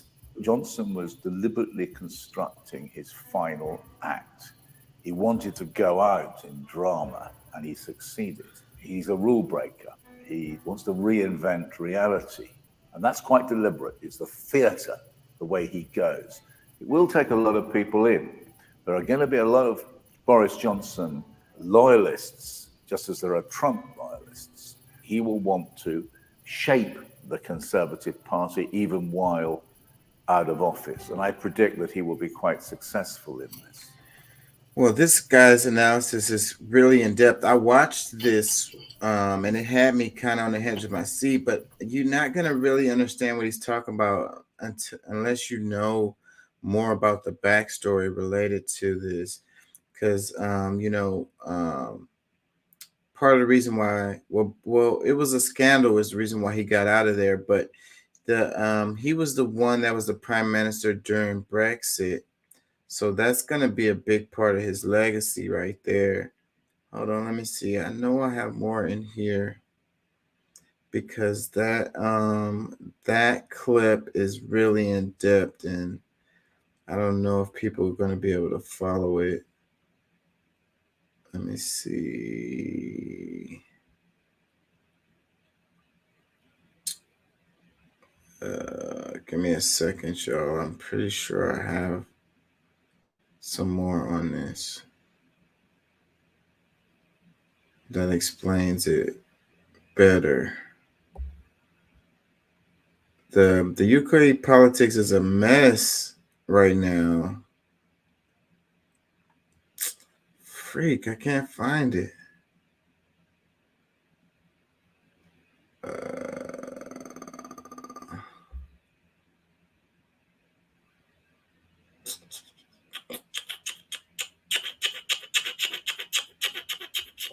I don't see it. Well, it must have been that other one I had. It must have been an article with it. Hold on, let me go back with the other one. First one I was looking at. 1 second, y'all. Okay, yeah, this one.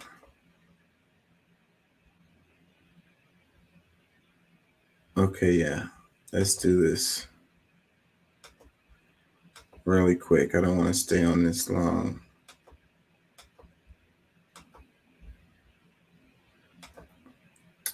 So this is an article, Routers, by Andrew McCaskill and Andy Bruce, June 9th, 2023.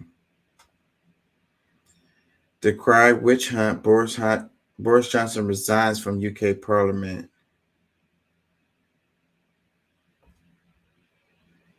Are they going to talk about it here? Let me see. Oh, shit. What did I do? Am I sharing this? Race to the top. With more public investments in R&D and infrastructure, more indigenous innovation and productivity, more workforce development, and stronger efforts to produce and attract talent and ideas. No, that wasn't relevant. Okay, wait. I got a pop-up here, and I don't want it. All right. Back to the article. It says, it has a little bullet points. Let me read them. It says, Johnson attacks lockdown parties committee and PM Sunak. He said committee was determined to find him guilty. Resignation throws conservatives into new turmoil in Labour Party Labor says public are sick of Tory soap opera. So Tory is the group that he's part of. They're like conservative group, political group. So London, June 9th. Former British Prime Minister Boris Johnson abruptly quit as Member of Parliament on Friday in a furious protest against lawmakers investigating his behavior, reopening deep divisions in the ruling Conservative Party ahead of a general election expected next year. Johnson had been under investigation by a parliamentary inquiry looking into whether he misled the House of Commons about lockdown breaking parties in Downing Street during the COVID-19 pandemic. And that's what happened to him last time, almost like pretty much the same thing. And this is also, like I say, related to United States politics, because we're having this same kind of thing going on over here. Like the subject matter of why is different, but it's still the same thing where you're like investigating your political leaders having to do with breaking the law.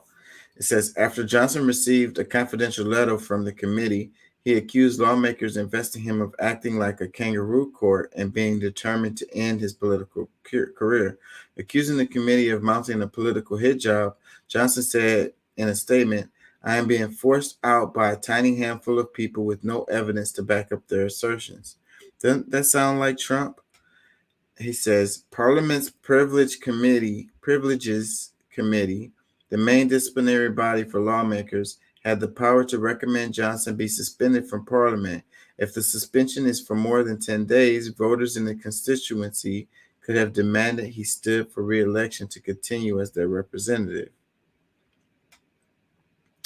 Johnson hinted that he could return to politics, declaring he was leaving Parliament for now. But the decision to resign may be the end of his 22-year political career, where he rose from Parliament to Mayor of London and then built a profile that tipped the balance of the 2016 Union referendum in favor of Brexit. So yeah, he was a big part of Brexit making it through, even though the Brexit vote was almost 50-50. Johnson, whose premiership was cut short in part by anger in his own party and across Britain over COVID rule-breaking lockdowns in his Downing Street office and residence, said the committee have not found a shred of evidence against him. I am not alone in thinking that a witch hunt is underway to take revenge for Brexit and ultimately to reverse the 2016 referendum result, he said. My removal is the necessary first step, and I believe there has been a concerted attempt to bring it about. I don't think that they will have very much success in undoing Brexit. It was such a hugely complicated thing that to undo it and go back the other way, I don't think that I don't think they can do it. I really don't think they can do it. They've already gone too far past the point of no return as far as related to Brexit. But it's funny how he keeps saying like witch hunt and stuff. Sounds a lot like Trump. Let me read more. Dude, you're starting to sound like a broken record. Well, I mean, it says, okay, let me read more. It says, every single one of them, every time someone says something against Ilhan or AOC, oh, it's racism, oh, it's this, oh, it's that. They're all fucking throw out excuses. Sporadic species. What? I didn't get that part. What was the last phrase that you used? I said they all throw out excuses for why they're being persecuted or what's wrong with them or stuff like that. Yeah, well, single one of them is the same. It's not accountability. It's they're coming after me. Don't matter what side it is. Well, I mean, I can't completely argue with that. I'm saying that specific phrase, witch hunt, they're not all using that specific phrase. Let me read some more. It says, the investigation is chaired by a senior Labor Party lawmaker, but the majority of lawmakers on the committee are conservatives. That's interesting. And it says the committee said it will meet on Monday to conclude its inquiry and will publish its report soon. A spokesperson for the committee said Johnson had impugned the integrity of Parliament with his resignation statement. Attack on Sunak. The resignation will trigger a by-election for his constituency in West London. It is second in a day for Prime Minister Rishi Sunak after an ally of Johnson, Nadine Dorries, announced she would step down. Angela Rayner, deputy leader of the Labour Party, said the British public are sick to the back teeth of this never-ending Tory soap opera played out at their expense. Johnson came to power nearly 4 years ago, promising to deliver Brexit and rescue it from the bitter wrangling that followed the 2016 referendum. He shrugged off concerns from some fellow conservatives that his narcissism, failure to deal with details, and a reputation for deceit meant he was unsuitable. Some conservatives enthusiastically backed the former journalist, while others, despite reservations, supported him because he was able to appeal to parts of the electorate that usually rejected their party. This was born out of the December 2019 election, but his administration's combative and often chaotic approach to governing and the scandals exhausted the goodwill of many of his lawmakers. Opinion polls show he is no longer popular with the public at large. Johnson used his resignation statement on Friday to deliver an attack on the premiership of Sunak, whom he partly blames for ending his government. The man who worked closely together during the pandemic have had a feud since Sunak resigned his finance ministry last summer in protest against Johnson's leadership. When I left office last year, the government was only a handful of points behind in the polls. The gap has now massively widened, he said. Our party needs urgently to recapture its sense of momentum and its belief in this country can do. I don't know. I think that the Tories are going to have a problem. And I think, because see, in the UK, they have multiple parties. It's not like here in the States where you have just two main dominant parties. In the UK, they have like 4 or 5 of them that are viable. So I think the Tories are going to have a lot of trouble in the future to be able to gain, power in the way that they have had in recent years.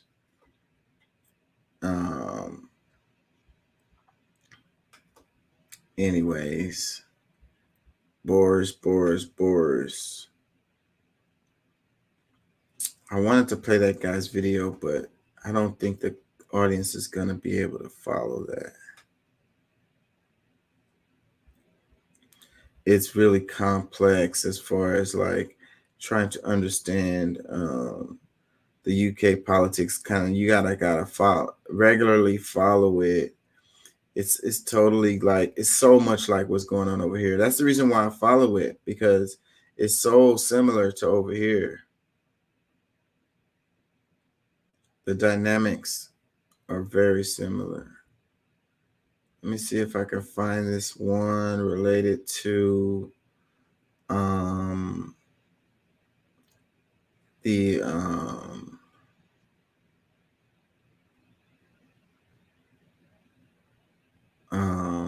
Sacklers.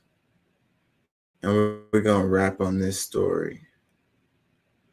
Let me find it. Pretty sure I had it in here.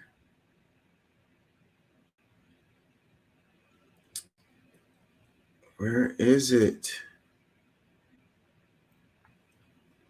See, I'm so tired. I know that I freaking just scrolled past it.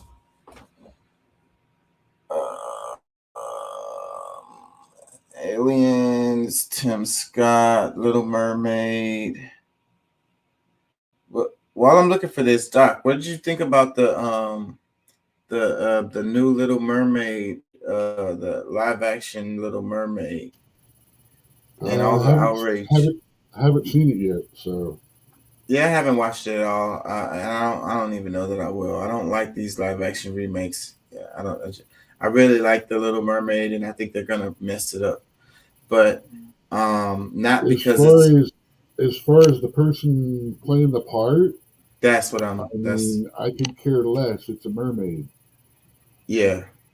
I mean, it's a mermaid. I'm not going to get upset about the color of a imaginary creature so much. I'm saying I just think that the outrage related to it is Now, if she super. started busting out and rapping and stuff like that, I might have a problem with it.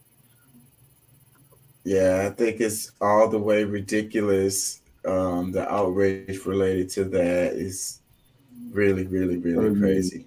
Lizzo or Cardi B, yeah, I may not be on board with that, but from what I understand, this chick's been singing Disney Yeah, for she them could sing. for a while, and she had the voice for it. I heard that her acting wasn't very. I heard the acting in it was just not that good. Yeah, I think. She got it for her voice, and she was pretty enough. Yeah, she's pretty and she could sing. So, and there was a lot of. I've read a lot about it related to reviews and stuff. They didn't like the voice acting related to the crab because he was supposed to sound, Caribbean, and they didn't Well, even get like a. no, that's what he sounded like in the original. That doesn't necessarily mean that Well, that they were going to go for that again. well, they didn't because that guy wasn't. But he did try to do like a Caribbean voice, but he wasn't Caribbean, so the It audiences was wasn't really. neither was the guy that did the voice originally, but he was a professional voice actor that could do it. Yeah, he They could. just got some actor that had a accent about as good as Kevin Costner's English accent in that Robin Hood. Yeah, man, that freaking Downs. Hey, Remember? I respect Kevin Costner for one thing that I saw when I saw him in an interview.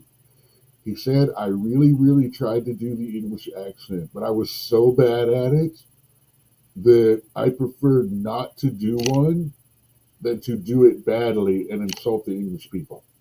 I'm like, I can respect that. And recently I saw that movie, the Pope Exorcist Pope or whatever. I can't. I'm probably saying the wrong title. I suck at remembering titles.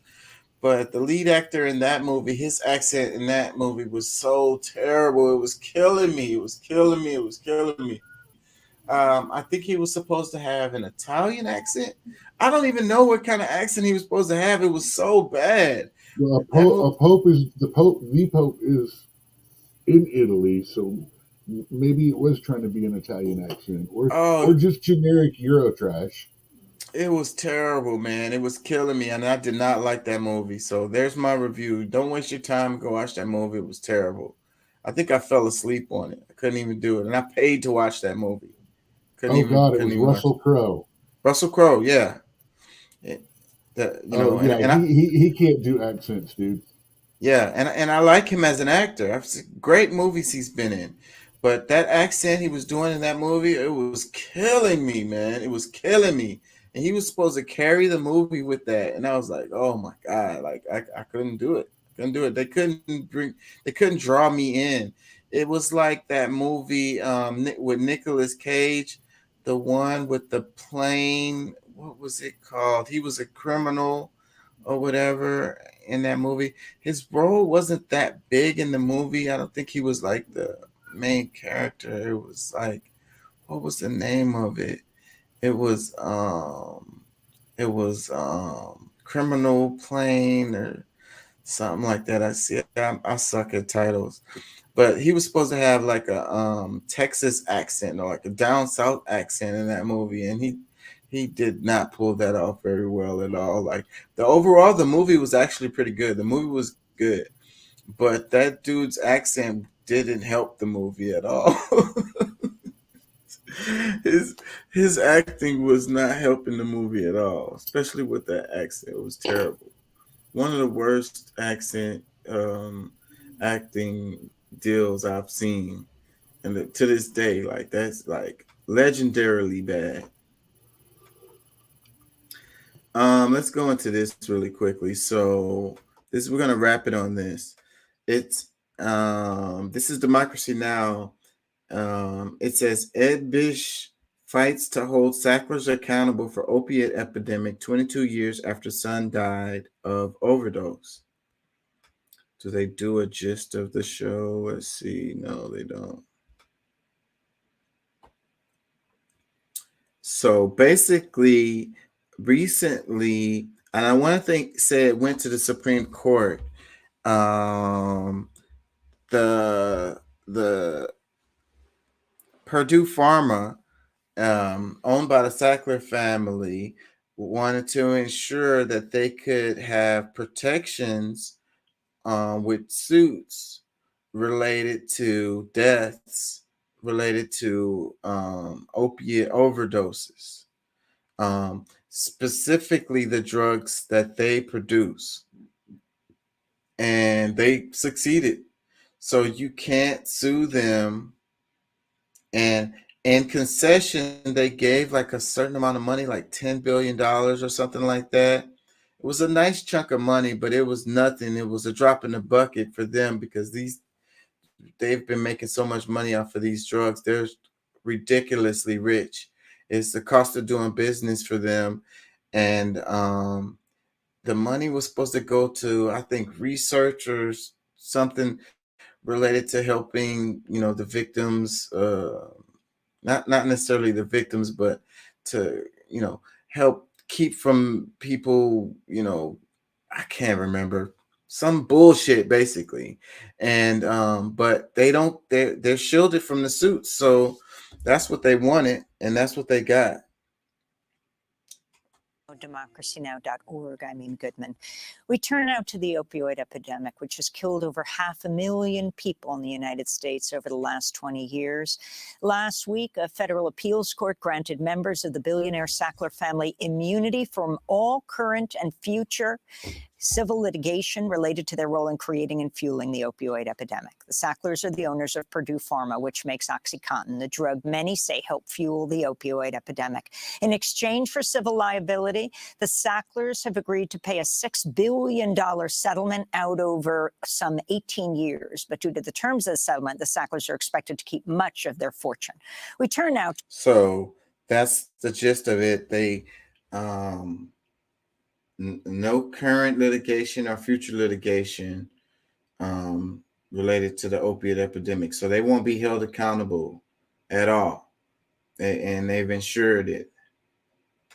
To part two of our conversation with Ed Bish, the founder of RAP, Relatives Against Purdue Pharma. He formed the group after his 18-year-old son, Eddie, died of an OxyContin-related overdose in 2001. But first, we go to investigative reporter Christopher Glazik. He wrote the first article in 2017 documenting how the Sacklers were profiting from the highly addictive drug. I asked Christopher Glazik to talk more about who the Sacklers are. The Sacklers, have been one of the richest families in the United States for decades. They first got super rich in the 60s, actually with a different drug, with Valium. And, their billions and billions came in the 90s with OxyContin. And what the Sacklers have always been really, really good at is selling a highly addictive drug, often a deadly drug in the case of OxyContin. And they've been really, really good at getting doctors to prescribe this addictive drug for an enormous universe of patients. So originally they had this other drug, basically the same as OxyContin, except it was morphine instead of oxycodone. And that originally was just for cancer patients. And that was in the 80s. And people kind of figured, okay, if you have terminal cancer, who cares if you get addicted? You're going to die. We don't really care what happens in the last year of your life. Well, what the Sacklers did when that drug ran out of patent, they said, what if we took basically the same drug and instead of targeting it at cancer patients, we targeted it at any patient who had any kind of pain? It could be a toothache. It could be menstrual pain. It could be back pain. It could be a headache. And what if we said, this isn't something just for terminally ill patients or for temporary pain. This is for life. Someone could be on OxyContin for the rest of their life because they deal with some kind of chronic pain. And then the problem, as it turned out, was that you build tolerance to OxyContin. So, in order to get the same effect, you have to increase your dose more and more each time. We have evidence of the Sacklers and board meetings saying we need to make sure doctors are prescribing the highest possible doses. And they wanted to do that because that was how they made the most money. They made money per volume. And so we see the Sacklers as individuals repeatedly over years saying we need to increase the doses, we need to increase the doses. Now, of course, they could say, well, it's doctors who are prescribing this drug. We simply make the drug. Why are we responsible? Explain how the whole system worked and how the PR and the lobbying fit together with the science and the making of the drug. It's very interesting. The Sacklers were real pioneers in the field of pharmaceutical advertising, and the patriarch of the family is actually the first inductee in what is called the Pharmaceutical Advertising Hall of Fame. And what he learned is that doctors, like ordinary people, are very susceptible to forms of advertising. The first insight he had is if you take out an ad in a prestigious medical journal, like a print ad, and you have it right next to these, academic studies, that people take that ad really seriously. That doctors think that it counts for something. But that wasn't the only thing they did. They also effectively bribed doctors. They had these organizations that would fly doctors out to Pebble Beach or fancy beach locations, and maybe the doctor would give a talk and they'd give them $1,000 and this free trip. They had this really elaborate, complicated system of kickbacks that targeted every link in the chain. Government regulators, pharmacies, patients got rebates on their first prescription, which is kind of like a drug dealer giving you a freebie to get you hooked. And then the doctors themselves had all kinds of incentives that were thrown their way.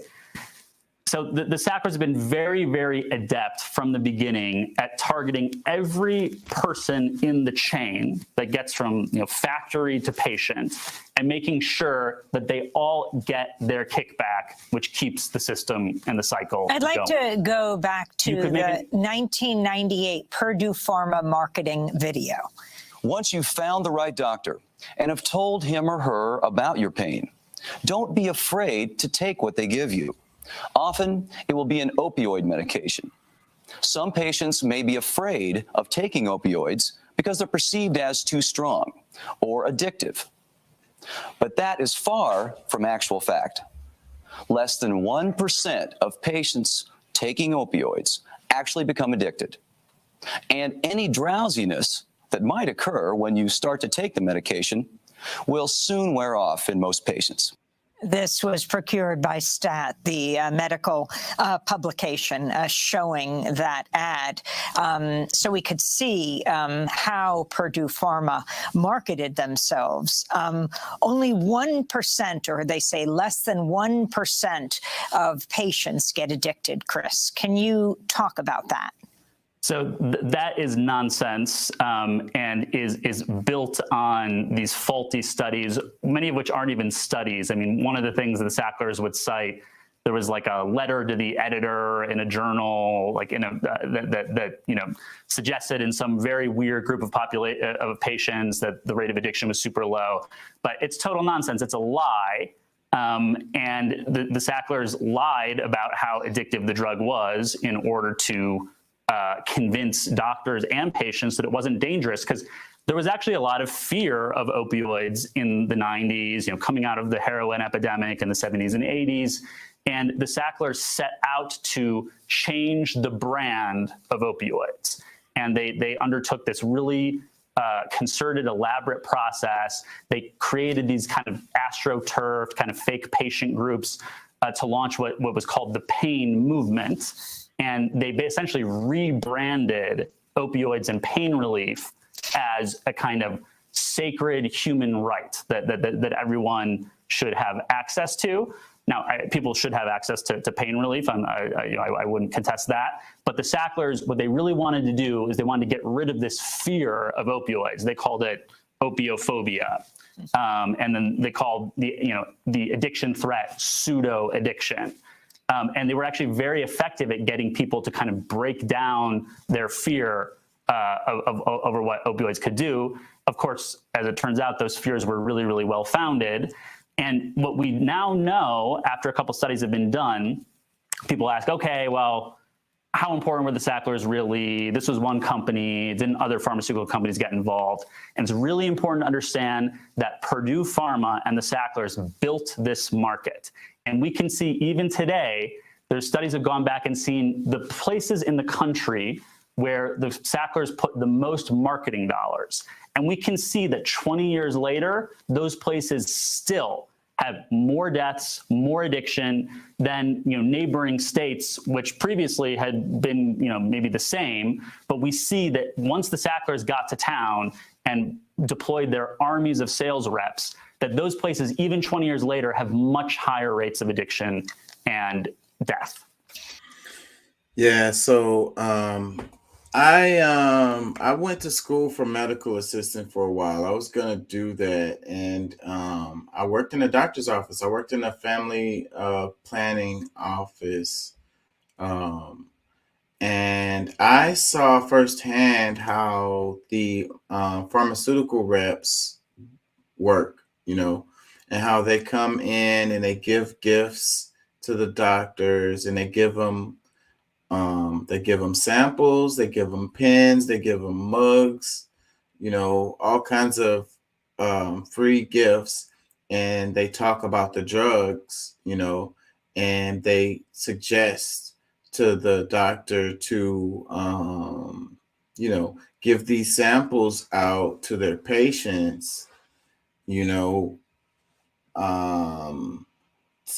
usually it's like a new drug or whatever, something that just came on the market or whatever. It's supposed to be maybe revolutionary or something like that. It really help people or whatever.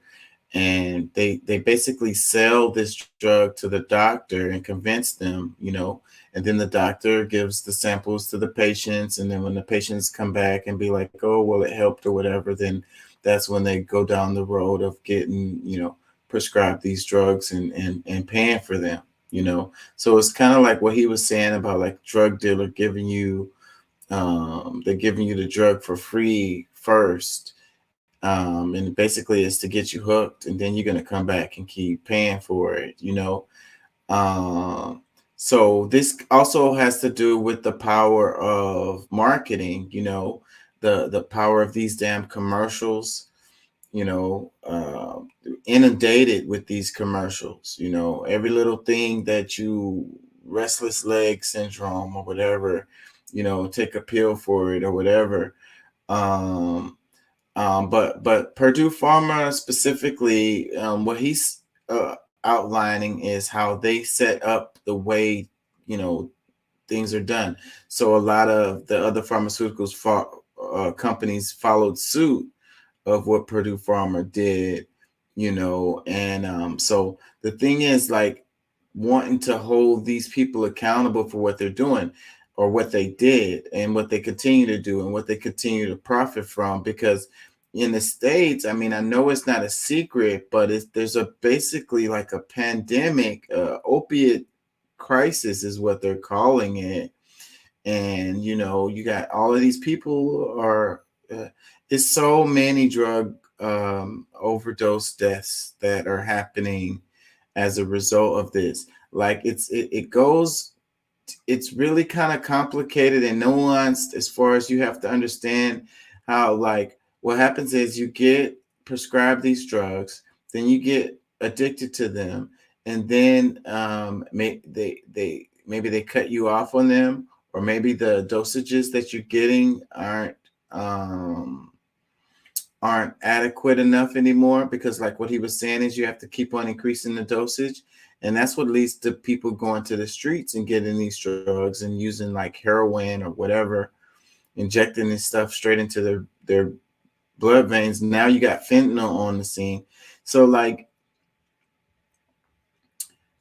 a lot of people are dying as a result of this, and these people don't care about the people and the people dying, they just want to make money. So to help this situation, it would take funding. You know, it's going to take like political will. I mean, it's going to take like a mass movement, a dramatic change for this to happen. But I think that one of the first things that needs to be done is the people who basically caused this epidemic to happen in the States to be held accountable. You know, hit them in their pockets, and on the heavy end, maybe some of these people should go to jail.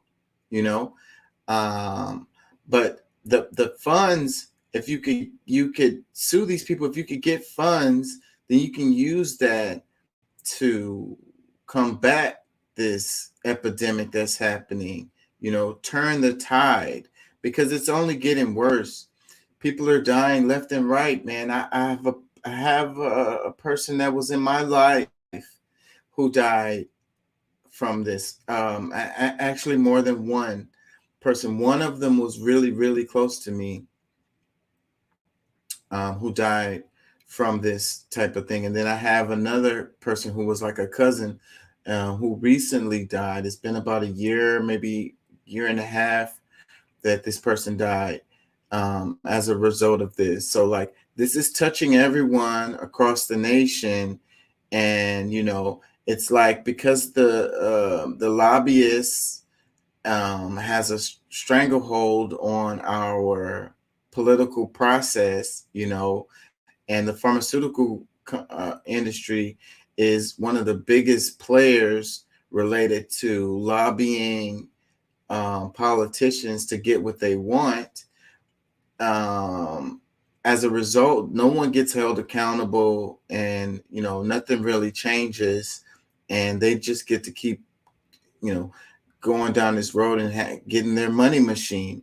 Meanwhile, all of these people are dying, like, and they want to be like, they're a war on drugs, and they want to focus on the border, and they want to talk about fentanyl, which fentanyl is killing people because it's so strong. And what's happening is, on the streets, people are pressing these pills themselves. They're getting really good at it too, to the point where they have the serial numbers.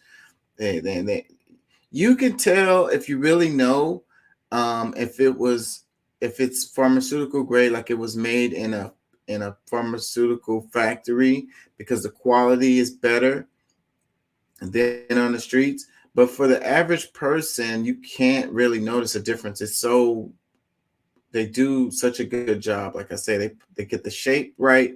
They try to get the color. The color is usually off a little bit. I think that's another way you can tell. But they put the serial numbers on there.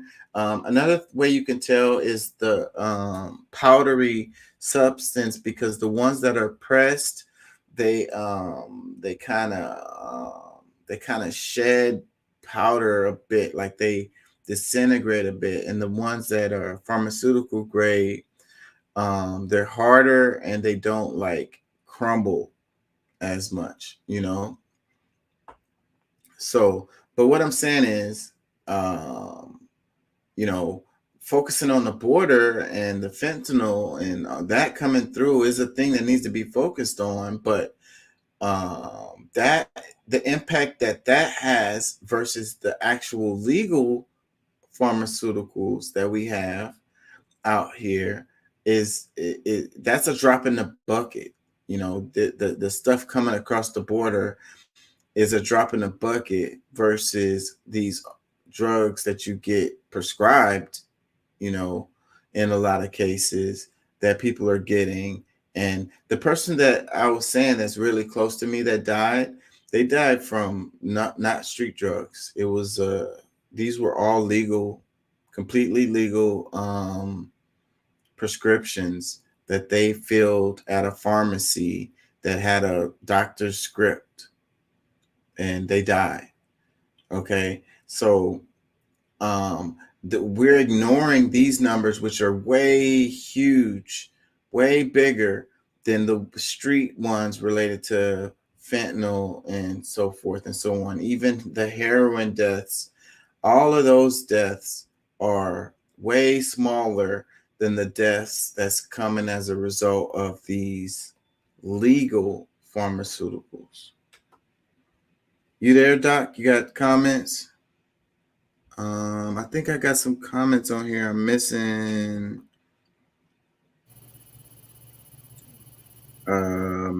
Radical extremist, he says, El Chapo Guzman's wife just got out. I saw something about that. She got out, actually, or I didn't hear them say she got out. It was something else I saw about her. I don't know that she actually got out. He says she only did like a year and some change. Okay. I still don't think that El Chapo is who we need to be focusing on. I think that we should be focusing on it's way more deaths are happening from these legal pharmaceuticals. You got comments, Doc? Oh, I'm gonna leave this one alone.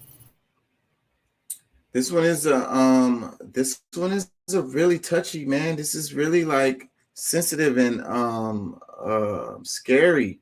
You know, I basically the gist of what I'm saying is that these people need to be held accountable, you know, for what they've done. And because they've made so much money and the government, you know, they can pour so much money into the hands of our elected officials, they're just getting a pass. And it's not cool. Which brings us to Ed Bish. I just showed that Purdue Pharma marketing video from 1998. Ed, that was 3 years before Eddie, your 18-year-old son, died in 2001. Can you tell us Eddie's story? Yes. So Eddie was a high school senior, normal kid.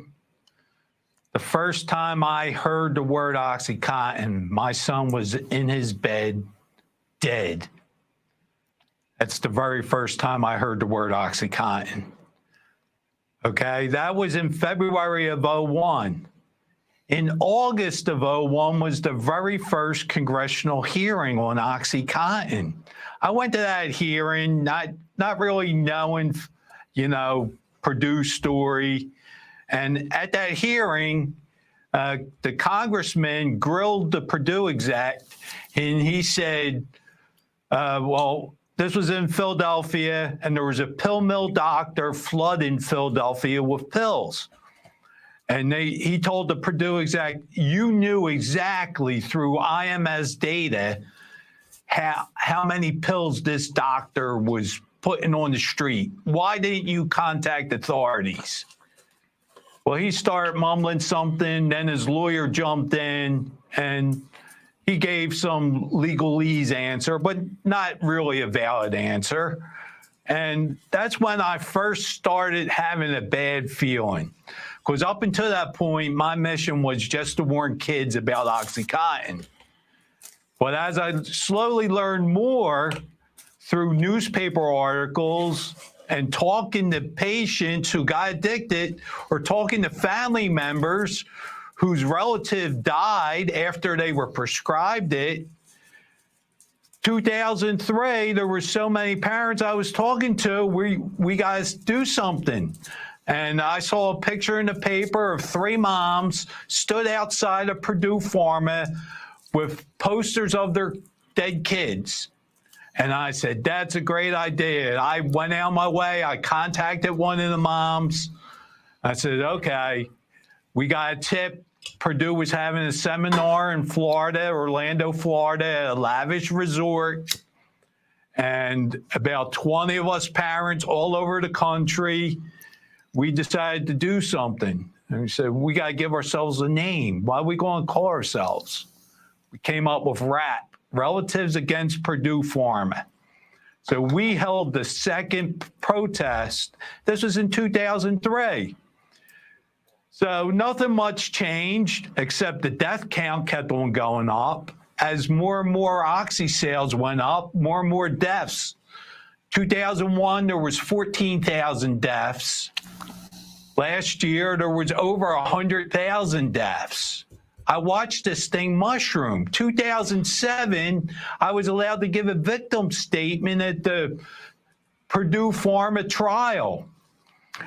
We didn't know, and the judge was apologetic to us that he wanted to give him jail time, but he says the guidelines, I have to go by the guidelines. What he didn't know, there was a 120-page prosecution memo calling for felony charges that the very top of the DOJ sat on, 120 pages.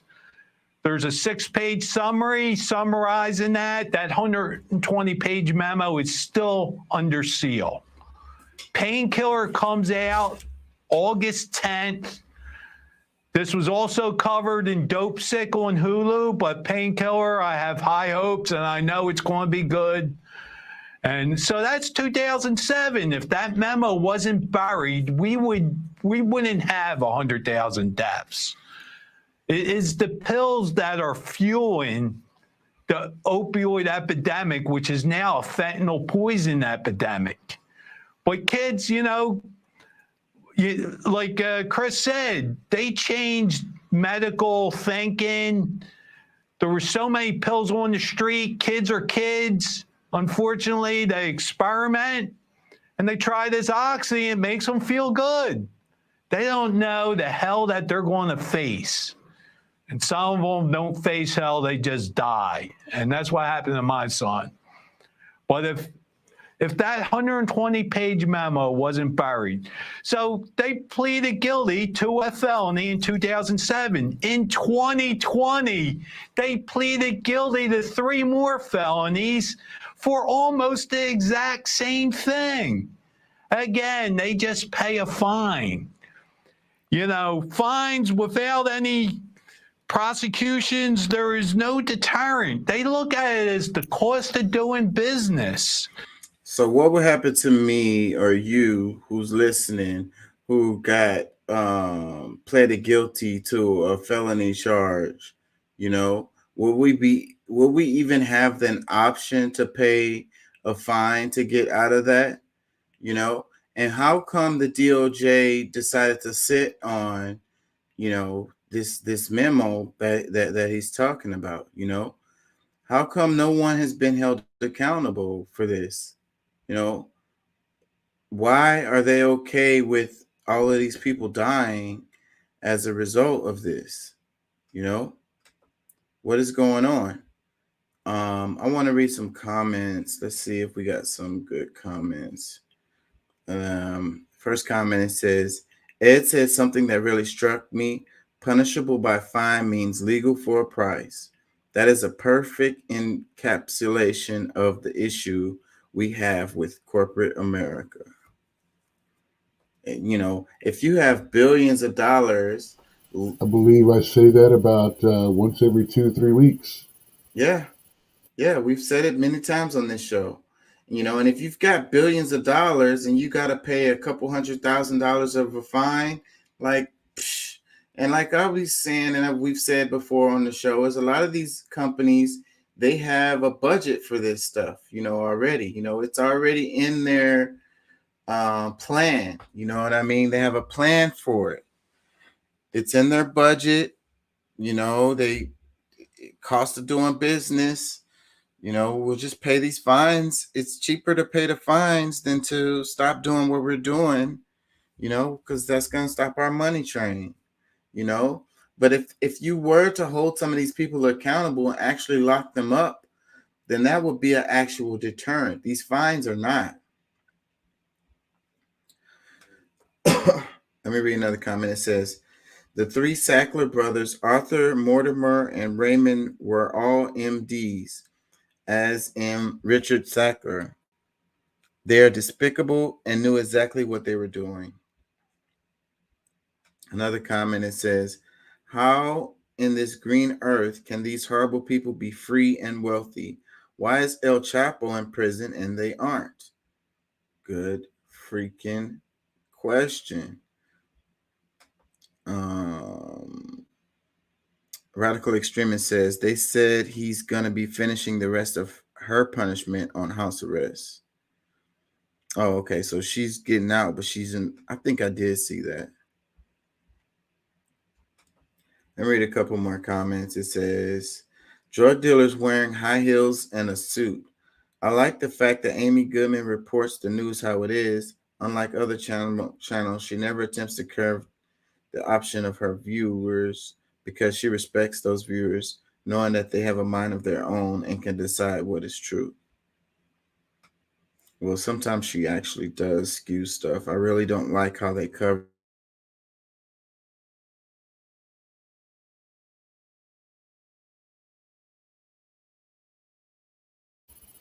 You muted yourself.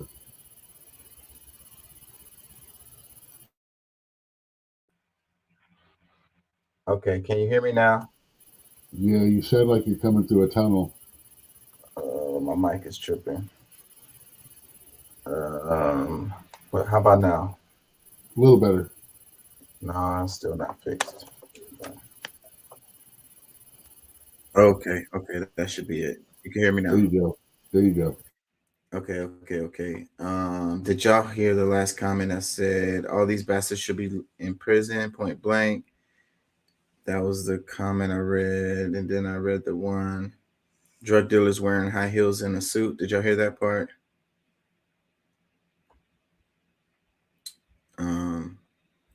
Let me read a couple more comments. It says, the reporter should have given evidence in court. How can anyone listen to this and not find them culpable? Another comment, it says, wow, that's some powerful information from Ed Beesh. I really enjoyed listening to what he had to say. Keep up the good work, man.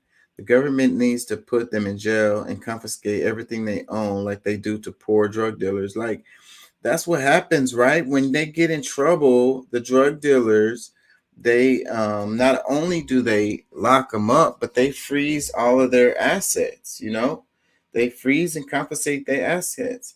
When we get pulled over for regular ass stuff, they impound our cars and stuff, and we have a hard time getting that stuff back, you know? Sometimes it's just they do asset forfeiture and you can't get the stuff back. Like, you know, you're a small time drug dealer and they catch you with a bunch of cash and you can't like show where you got that cash from or whatever. They'll just take it. You won't get it back, you know?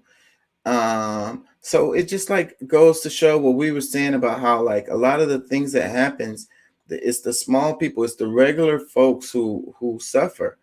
And you know, the ones who do this stuff on a huge scale, they get a pass, man.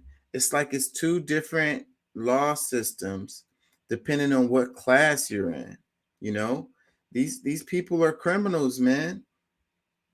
Let me read some more. It says, as a biomedical researcher, I saw the literature get warped during the period that doctors were getting taken. Also, veterinarian patients and their vets started prescribing opiate gels for minor procedures. Sad. I'm allergic and or intolerant to opiates because they make me vomit uncontrollably. Well, good for you, man. You don't have to worry about getting addicted to them. Another comment that says, street dealers get 20 years, billionaires dealers get immunity.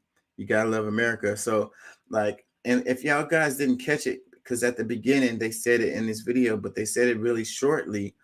But you know, it was a case and it went through, I want to say it went all the way up to the Supreme Court where, you know, Purdue and the Sacklers made it so words they can't be sued. No present litigation and no future litigation can be done. And it's done. That's done. It's over. They'll never be able to get sued for, you know, anything related to the opiate crisis. They've shielded themselves from that. So they're just going to keep on raking in the cash. And we can also see that they won't never be prosecuted. The DOJ sat on this stuff. And then they got charged with felonies more than once. And all they got was fines. Who gets a felony and has to pay a fine? Like, I've never heard of a situation, you know, like that. Like, corporate law is different from civil law. That's why you haven't heard of it, because you're thinking only of civil law. So, okay. Well, help me understand that a little bit better then, because like So civil law is when the regular person gets caught up, and corporate law when it's a corporation.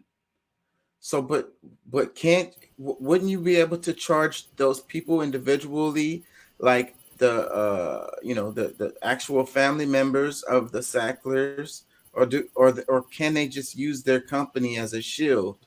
Shouldn't you be able to charge them directly, and wouldn't that be civil?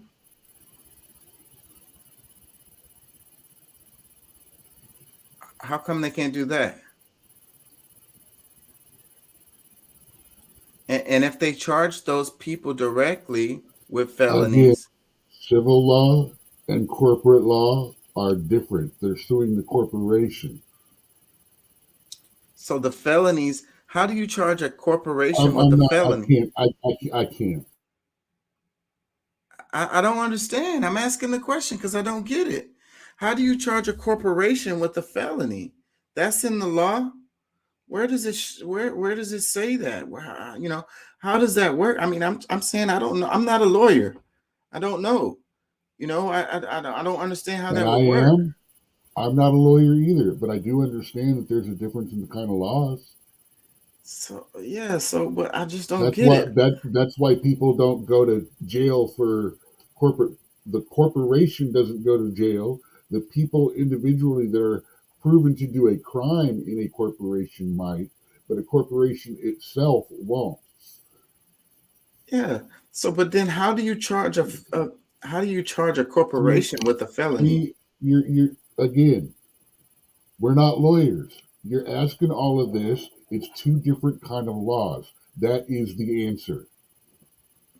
I know you don't understand the answer, but that is the answer.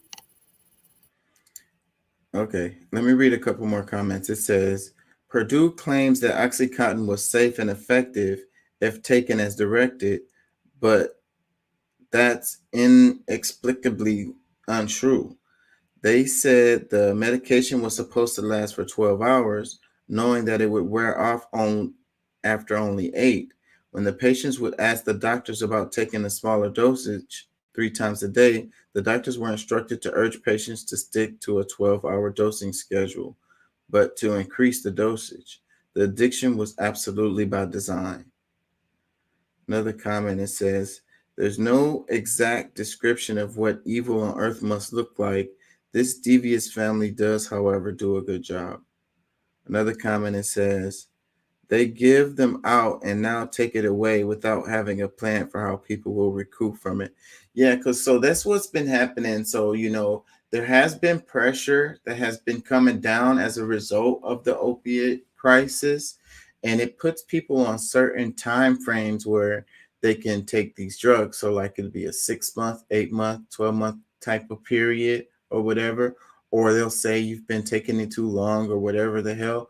And they'll just cancel your prescriptions or whatever. They'll say you can't get it or whatever, And I've heard cases about this myself, specifically in my life. Like I've witnessed it personally.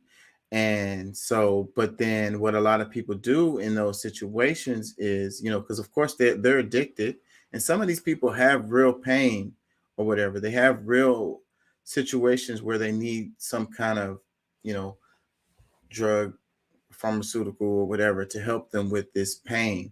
And so if they can't get the prescription no more legally through their doctor, then what do you think they do? They go to the street. They go to the street pharmacist, and now the drugs are even more unsafe.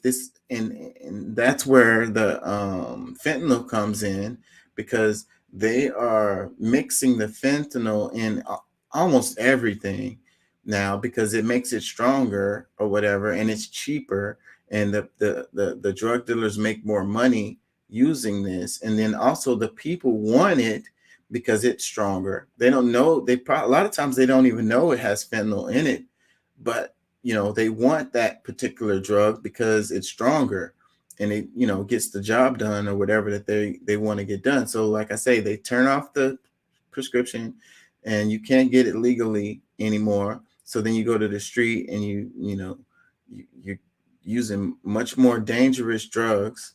You end up using heroin or whatever. You end up poking them in your veins, and it's much more difficult to manage the dosages, you know, at that point. And that's what leads to accidental overdose deaths, is not being able to manage the dosages properly. Play a little bit more, Ed Bish. Punishable by fine means legal for a price. I mean, so, and the sad thing is, other companies saw what Purdue got away with, and they emulated them. And you clearly have had an enormous effect. New York Times article I'm looking at, headline, "The Four Ordinary People Who Took on Big Pharma." And in that, it talks about how first you wanted to believe the excuses, Purdue's excuses. You were even persuaded to change the name of your message board to Oxy Abuse Kills. Explain what that was all about. You used to call it Oxy Kills. And then the offer that Purdue Pharma made to you and your group RAP, Relatives Against Purdue Pharma. Okay, so my son died on a Monday. That Sunday I was on the TV show, talk show in Philadelphia, where I'm at now. And after the show, I had 3 people. Before that, I had started a little message board. After the show, 3 people offered to build me a website. I took the first caller up on them, and I called it Oxy Kills. All of a sudden, I'm getting all these emails from irate pain patients telling me, some of them are nasty, saying my son deserved to die, and people like my son are stopping them from getting the medicine they need. And I was shocked, and I would, you know, try to reason with some of them and, you know, explain, look, I just want to warn kids not to abuse this drug because it'll kill them. About 3 weeks in, I get an email from someone at Purdue Pharma, and it was very cordial. And they said, we want you to know our drug's great if properly used. I had no reason to doubt that. It's FDA approved, right? So, you know, we went back and forth, and it was very cordial. But they were very defensive. Anytime I would bring up any news story or I heard from this patient who got addicted, you know, they told me less than 1% of people get addicted. I heard all their lines. And, you know, it wasn't until August when I went to that congressional hearing, I started to sense something. But at the time, you know, I was getting flooded with these emails from chronic pain patients. So anyway, Purdue made me an offer. They said, if you ever want to do anything with prescription drug abuse, let us know, because they knew I was going around with the Philadelphia Police Department and talking at high schools, and I talked at my son's high school. And, you know, so I decided, I said, okay. I said, I'll change. They did, you know, it was my idea because I didn't know exactly why all these people were so irate. Here I found out a lot of the pain organizations that Purdue funded actually got their members fired up. And, you know, that was causing a lot of this trouble. You know, and the story that patients couldn't get their drugs, well, sales kept on going up and up. So make a long story short, I went up to Purdue Pharma and I met with the medical director, J. David Haddix. And, you know, I said, okay, I'm going to change my, you know, for a small donation, I'm going to, which will help me buy a laptop, which was very expensive back then, and software to give presentations on my own, because the Philadelphia police would give me 5 minutes to talk about pills. And pills were the latest thing, and that's what killed my son, so I wanted to talk a lot more about them. So anyway, so when I went up there, I said, the only thing that's bothering me is I'm getting a lot of emails from people who got prescribed Oxy and then got addicted. Or I'm hearing from their relatives and they're dead after being prescribed. And he said to me, he looked at me right in my face and he says, well, less than 1% of people get addicted, so they must have been doing something wrong. He says, and all these stories are really, really stopping patients from getting the pills, you know, the drug that they need. I said, oh, so sales are down? He looked at me in the face. He said, yes, a lot. So I went away and I started my program and I felt really uneasy then. 3 months later, I almost fell off my chair. Headline in the paper, OxyContin sales up 24% in the last year. I knew right then and there that I was being played and the country was being played. And then I really started to investigate. And like I said, you know, that was around 2003. And, you know, we formed RAP. And we did that first protest, which was the second one against them. We went to FDA hearings. We went to trials. We did a couple more protests. A lot of RAP members got to speak at the 2007. I wonder how high the sales are now, you know. I think later he talks about the Bloom. I'm not going to play anymore. But the other guy, maybe he's the one who said it, but it's been a boom, you know. I wonder how much improvement where are their sales now, you know. Are they still selling as much? Are they selling less? Are they selling a lot more, you know? I wonder. I don't know. I really don't know what to say. I mean, like I say, this is a really sensitive subject right here. You know, it's really simple though. You know, it's all about money and profit over people.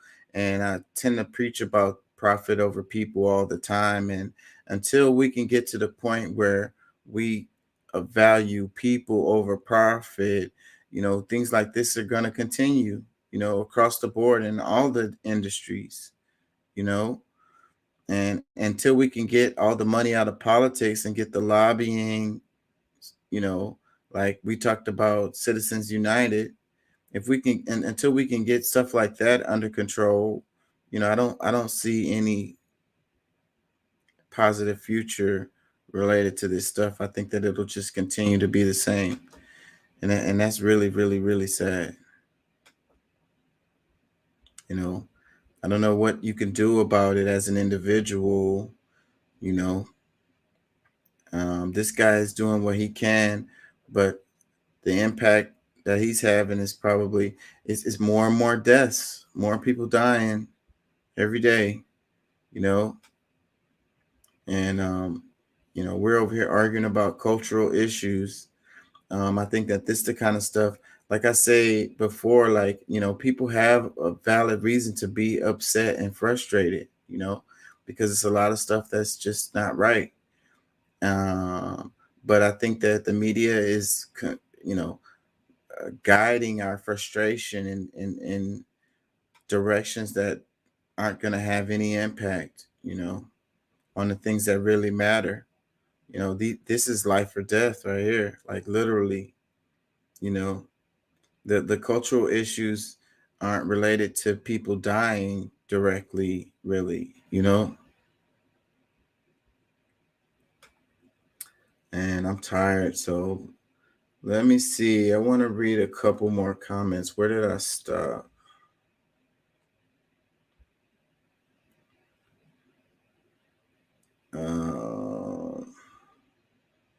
Let's see. Did I read this one? It says, on top of that, they made pain the fifth vital sign, and they focused nurses to medicate anyone with a pain level over 5. Another comment, it says, the politicians and attorneys get the cash and the people get screwed. Another comment, it says, excellent reporting. Much gratitude for your platform. My support to all who act fearlessly with integrity, love, and light. Another comment, it says, hypocrisy of justice when the parties responsible and are complicit in crime are loaded with money and never sees the inside of a prison cell.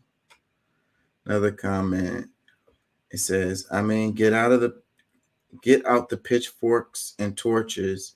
We need lots of people out in the streets to make it clear corporate drug dealers get the same treatment as street drug dealers, maybe even worse treatment. This is not the kind of country I want to live in, where the amount of money you have affects the justice you receive or don't receive. Sheer lunacy. Another comment, it says, chronic pain is another state of being. We want anything just to not feel pain. We trust our doctors know best. I was on methadone for a year and a half. My next option was fentanyl, according to my doctors and rehabilitation facilities. Withdrawal from methadone made me skeptical. We need more skepticism. Another comment, it says, shouldn't our systems hold people with more power more accountable? If they're killing more people, like, shouldn't the punishment, be related to the crime? So if somebody did a crime spree and they killed a whole bunch of people, like, wouldn't they get more time than a guy who just killed one or two people? So it's like the guy who's just selling crack out of his house or something, and he gets like 50 years in prison, and then you got the guy who's selling drugs and to hundreds of thousands of people, and he don't even go to jail. Another comment, it says, as a chronic pain person, I'm sorry for your loss. What type of pain was your son in? I have 12 ruptured discs, and I took Oxycontin from 2003 until I weaned myself off of painkillers in early 2023. I always took them as prescribed. Now I'm taking way too much ibuprofen. I have come to the conclusion that some people take them as they should, and unfortunately, some abuse them. It's been very hard for me to get them. The main problem to me is the pain doctors who make us take steroid shots in my spine because they can bill our insurance for thousands of dollars every time they do the injection, which is usually once a quarter. I appreciate the update on the Sackler family and the people who fight against them. Maybe they should look more into the pain doctors and clinics that prey on people who are chronic pain. Yeah, but we're talking about the root of the cause. You're talking about more of like the point of sale. Not to say that these pain doctors, and I saw that personally myself, where these doctors did get in trouble and did get held accountable and actually did go to jail. But the impact of that overall on the problem was like nothing, because somebody else would just fill in that gap. It's kind of like with the argument related to El Chapo and all of them or whatever. Cool, you take El Chapo out, you take the Queen of the South out, you know what I'm saying? You take whatever name you want to say, big time, huge illegal drug dealer. But then what happens? It's just a power vacuum, and someone else steps in, and business goes on as usual. Nothing really changes. You have to attack the root causes of things to have an impact. Let me read another couple more comments. It says, if everyone who has been affected by the opiate crisis of addiction would hold up your hand, oh my, this could take a while. Those with obituaries from moms, dads, sons, daughters, children, bosses, employees, aunts, uncles, boyfriend, girlfriend, next door, neighbor, and or best friend is needed to participate in. Is all that need to be participate. Pain relief is a kind of scary human, right? Yes, this was how people responded to me when I posted something negative about these things years ago. How dare you? Easy for you to say. Try living with the pain, etc. Couple more comments. I'm gonna wrap it. It says, how can they not hold these companies to a higher standard and hold them accountable for all these deaths? Must be the money. What they need to do is give these companies fine for every man, woman, child that has died from their pills, and then keep charging them a fine from here on out every single time that someone dies. And those funds go to some type of community pool. And for every person under 21, mandatory $1 million fine. But that would get their attention. But we have all these weak judges and prosecutors that are all on the take. Another comment, it says, I preferred when pain relief was the right of any patient in need of relief. Now, thanks to these activists, many people are in unnecessary agony. Chronic pain, surgery, recovery, pain relief is absolutely vital. Tylenol and Advil will not solve this pain. Let people who are suffering choose quality of life regardless of how long they have to live. Addicts are going to get addicted, and this should not affect patient care. Make everything legal like Spain, and let those of us who need pain treatment get the medication we need that we are not addicted to. Another comment, it says, I just have an idea of how to make them pay. If their lawyers want them to have the lightest penalties, then fine, give them all community service, cleaning and sorting garbage and recycling centers, or something like that for the rest of their lives. Make them work. Don't let them just pay a fine. That's too easy for them. Another comment, it says, I lost my whole family and most of my friends to this. I was given Oxycontin at 17 for a football injury. They took my dad off his Percocet and told him Oxycontin was less habit forming. He died in my arms 2 days before Christmas 07. I was pill sick and didn't know what was going on at 17. I thought it was the flu. Another comment says, God forbid people actually take responsibility for their own actions. Yes, these huge pharma companies are knowingly targeting drug addicts in a roundabout way. They know perfectly well that what they're doing, and I think changes need to be made and penalties put in place. But addicts, so long as they are adults, are responsible for their own behavior. I've been a heroin and methadone addict since 19. I am 46. There's only one person to blame for my behavior and the consequences of my behavior. We need to stop blaming other people.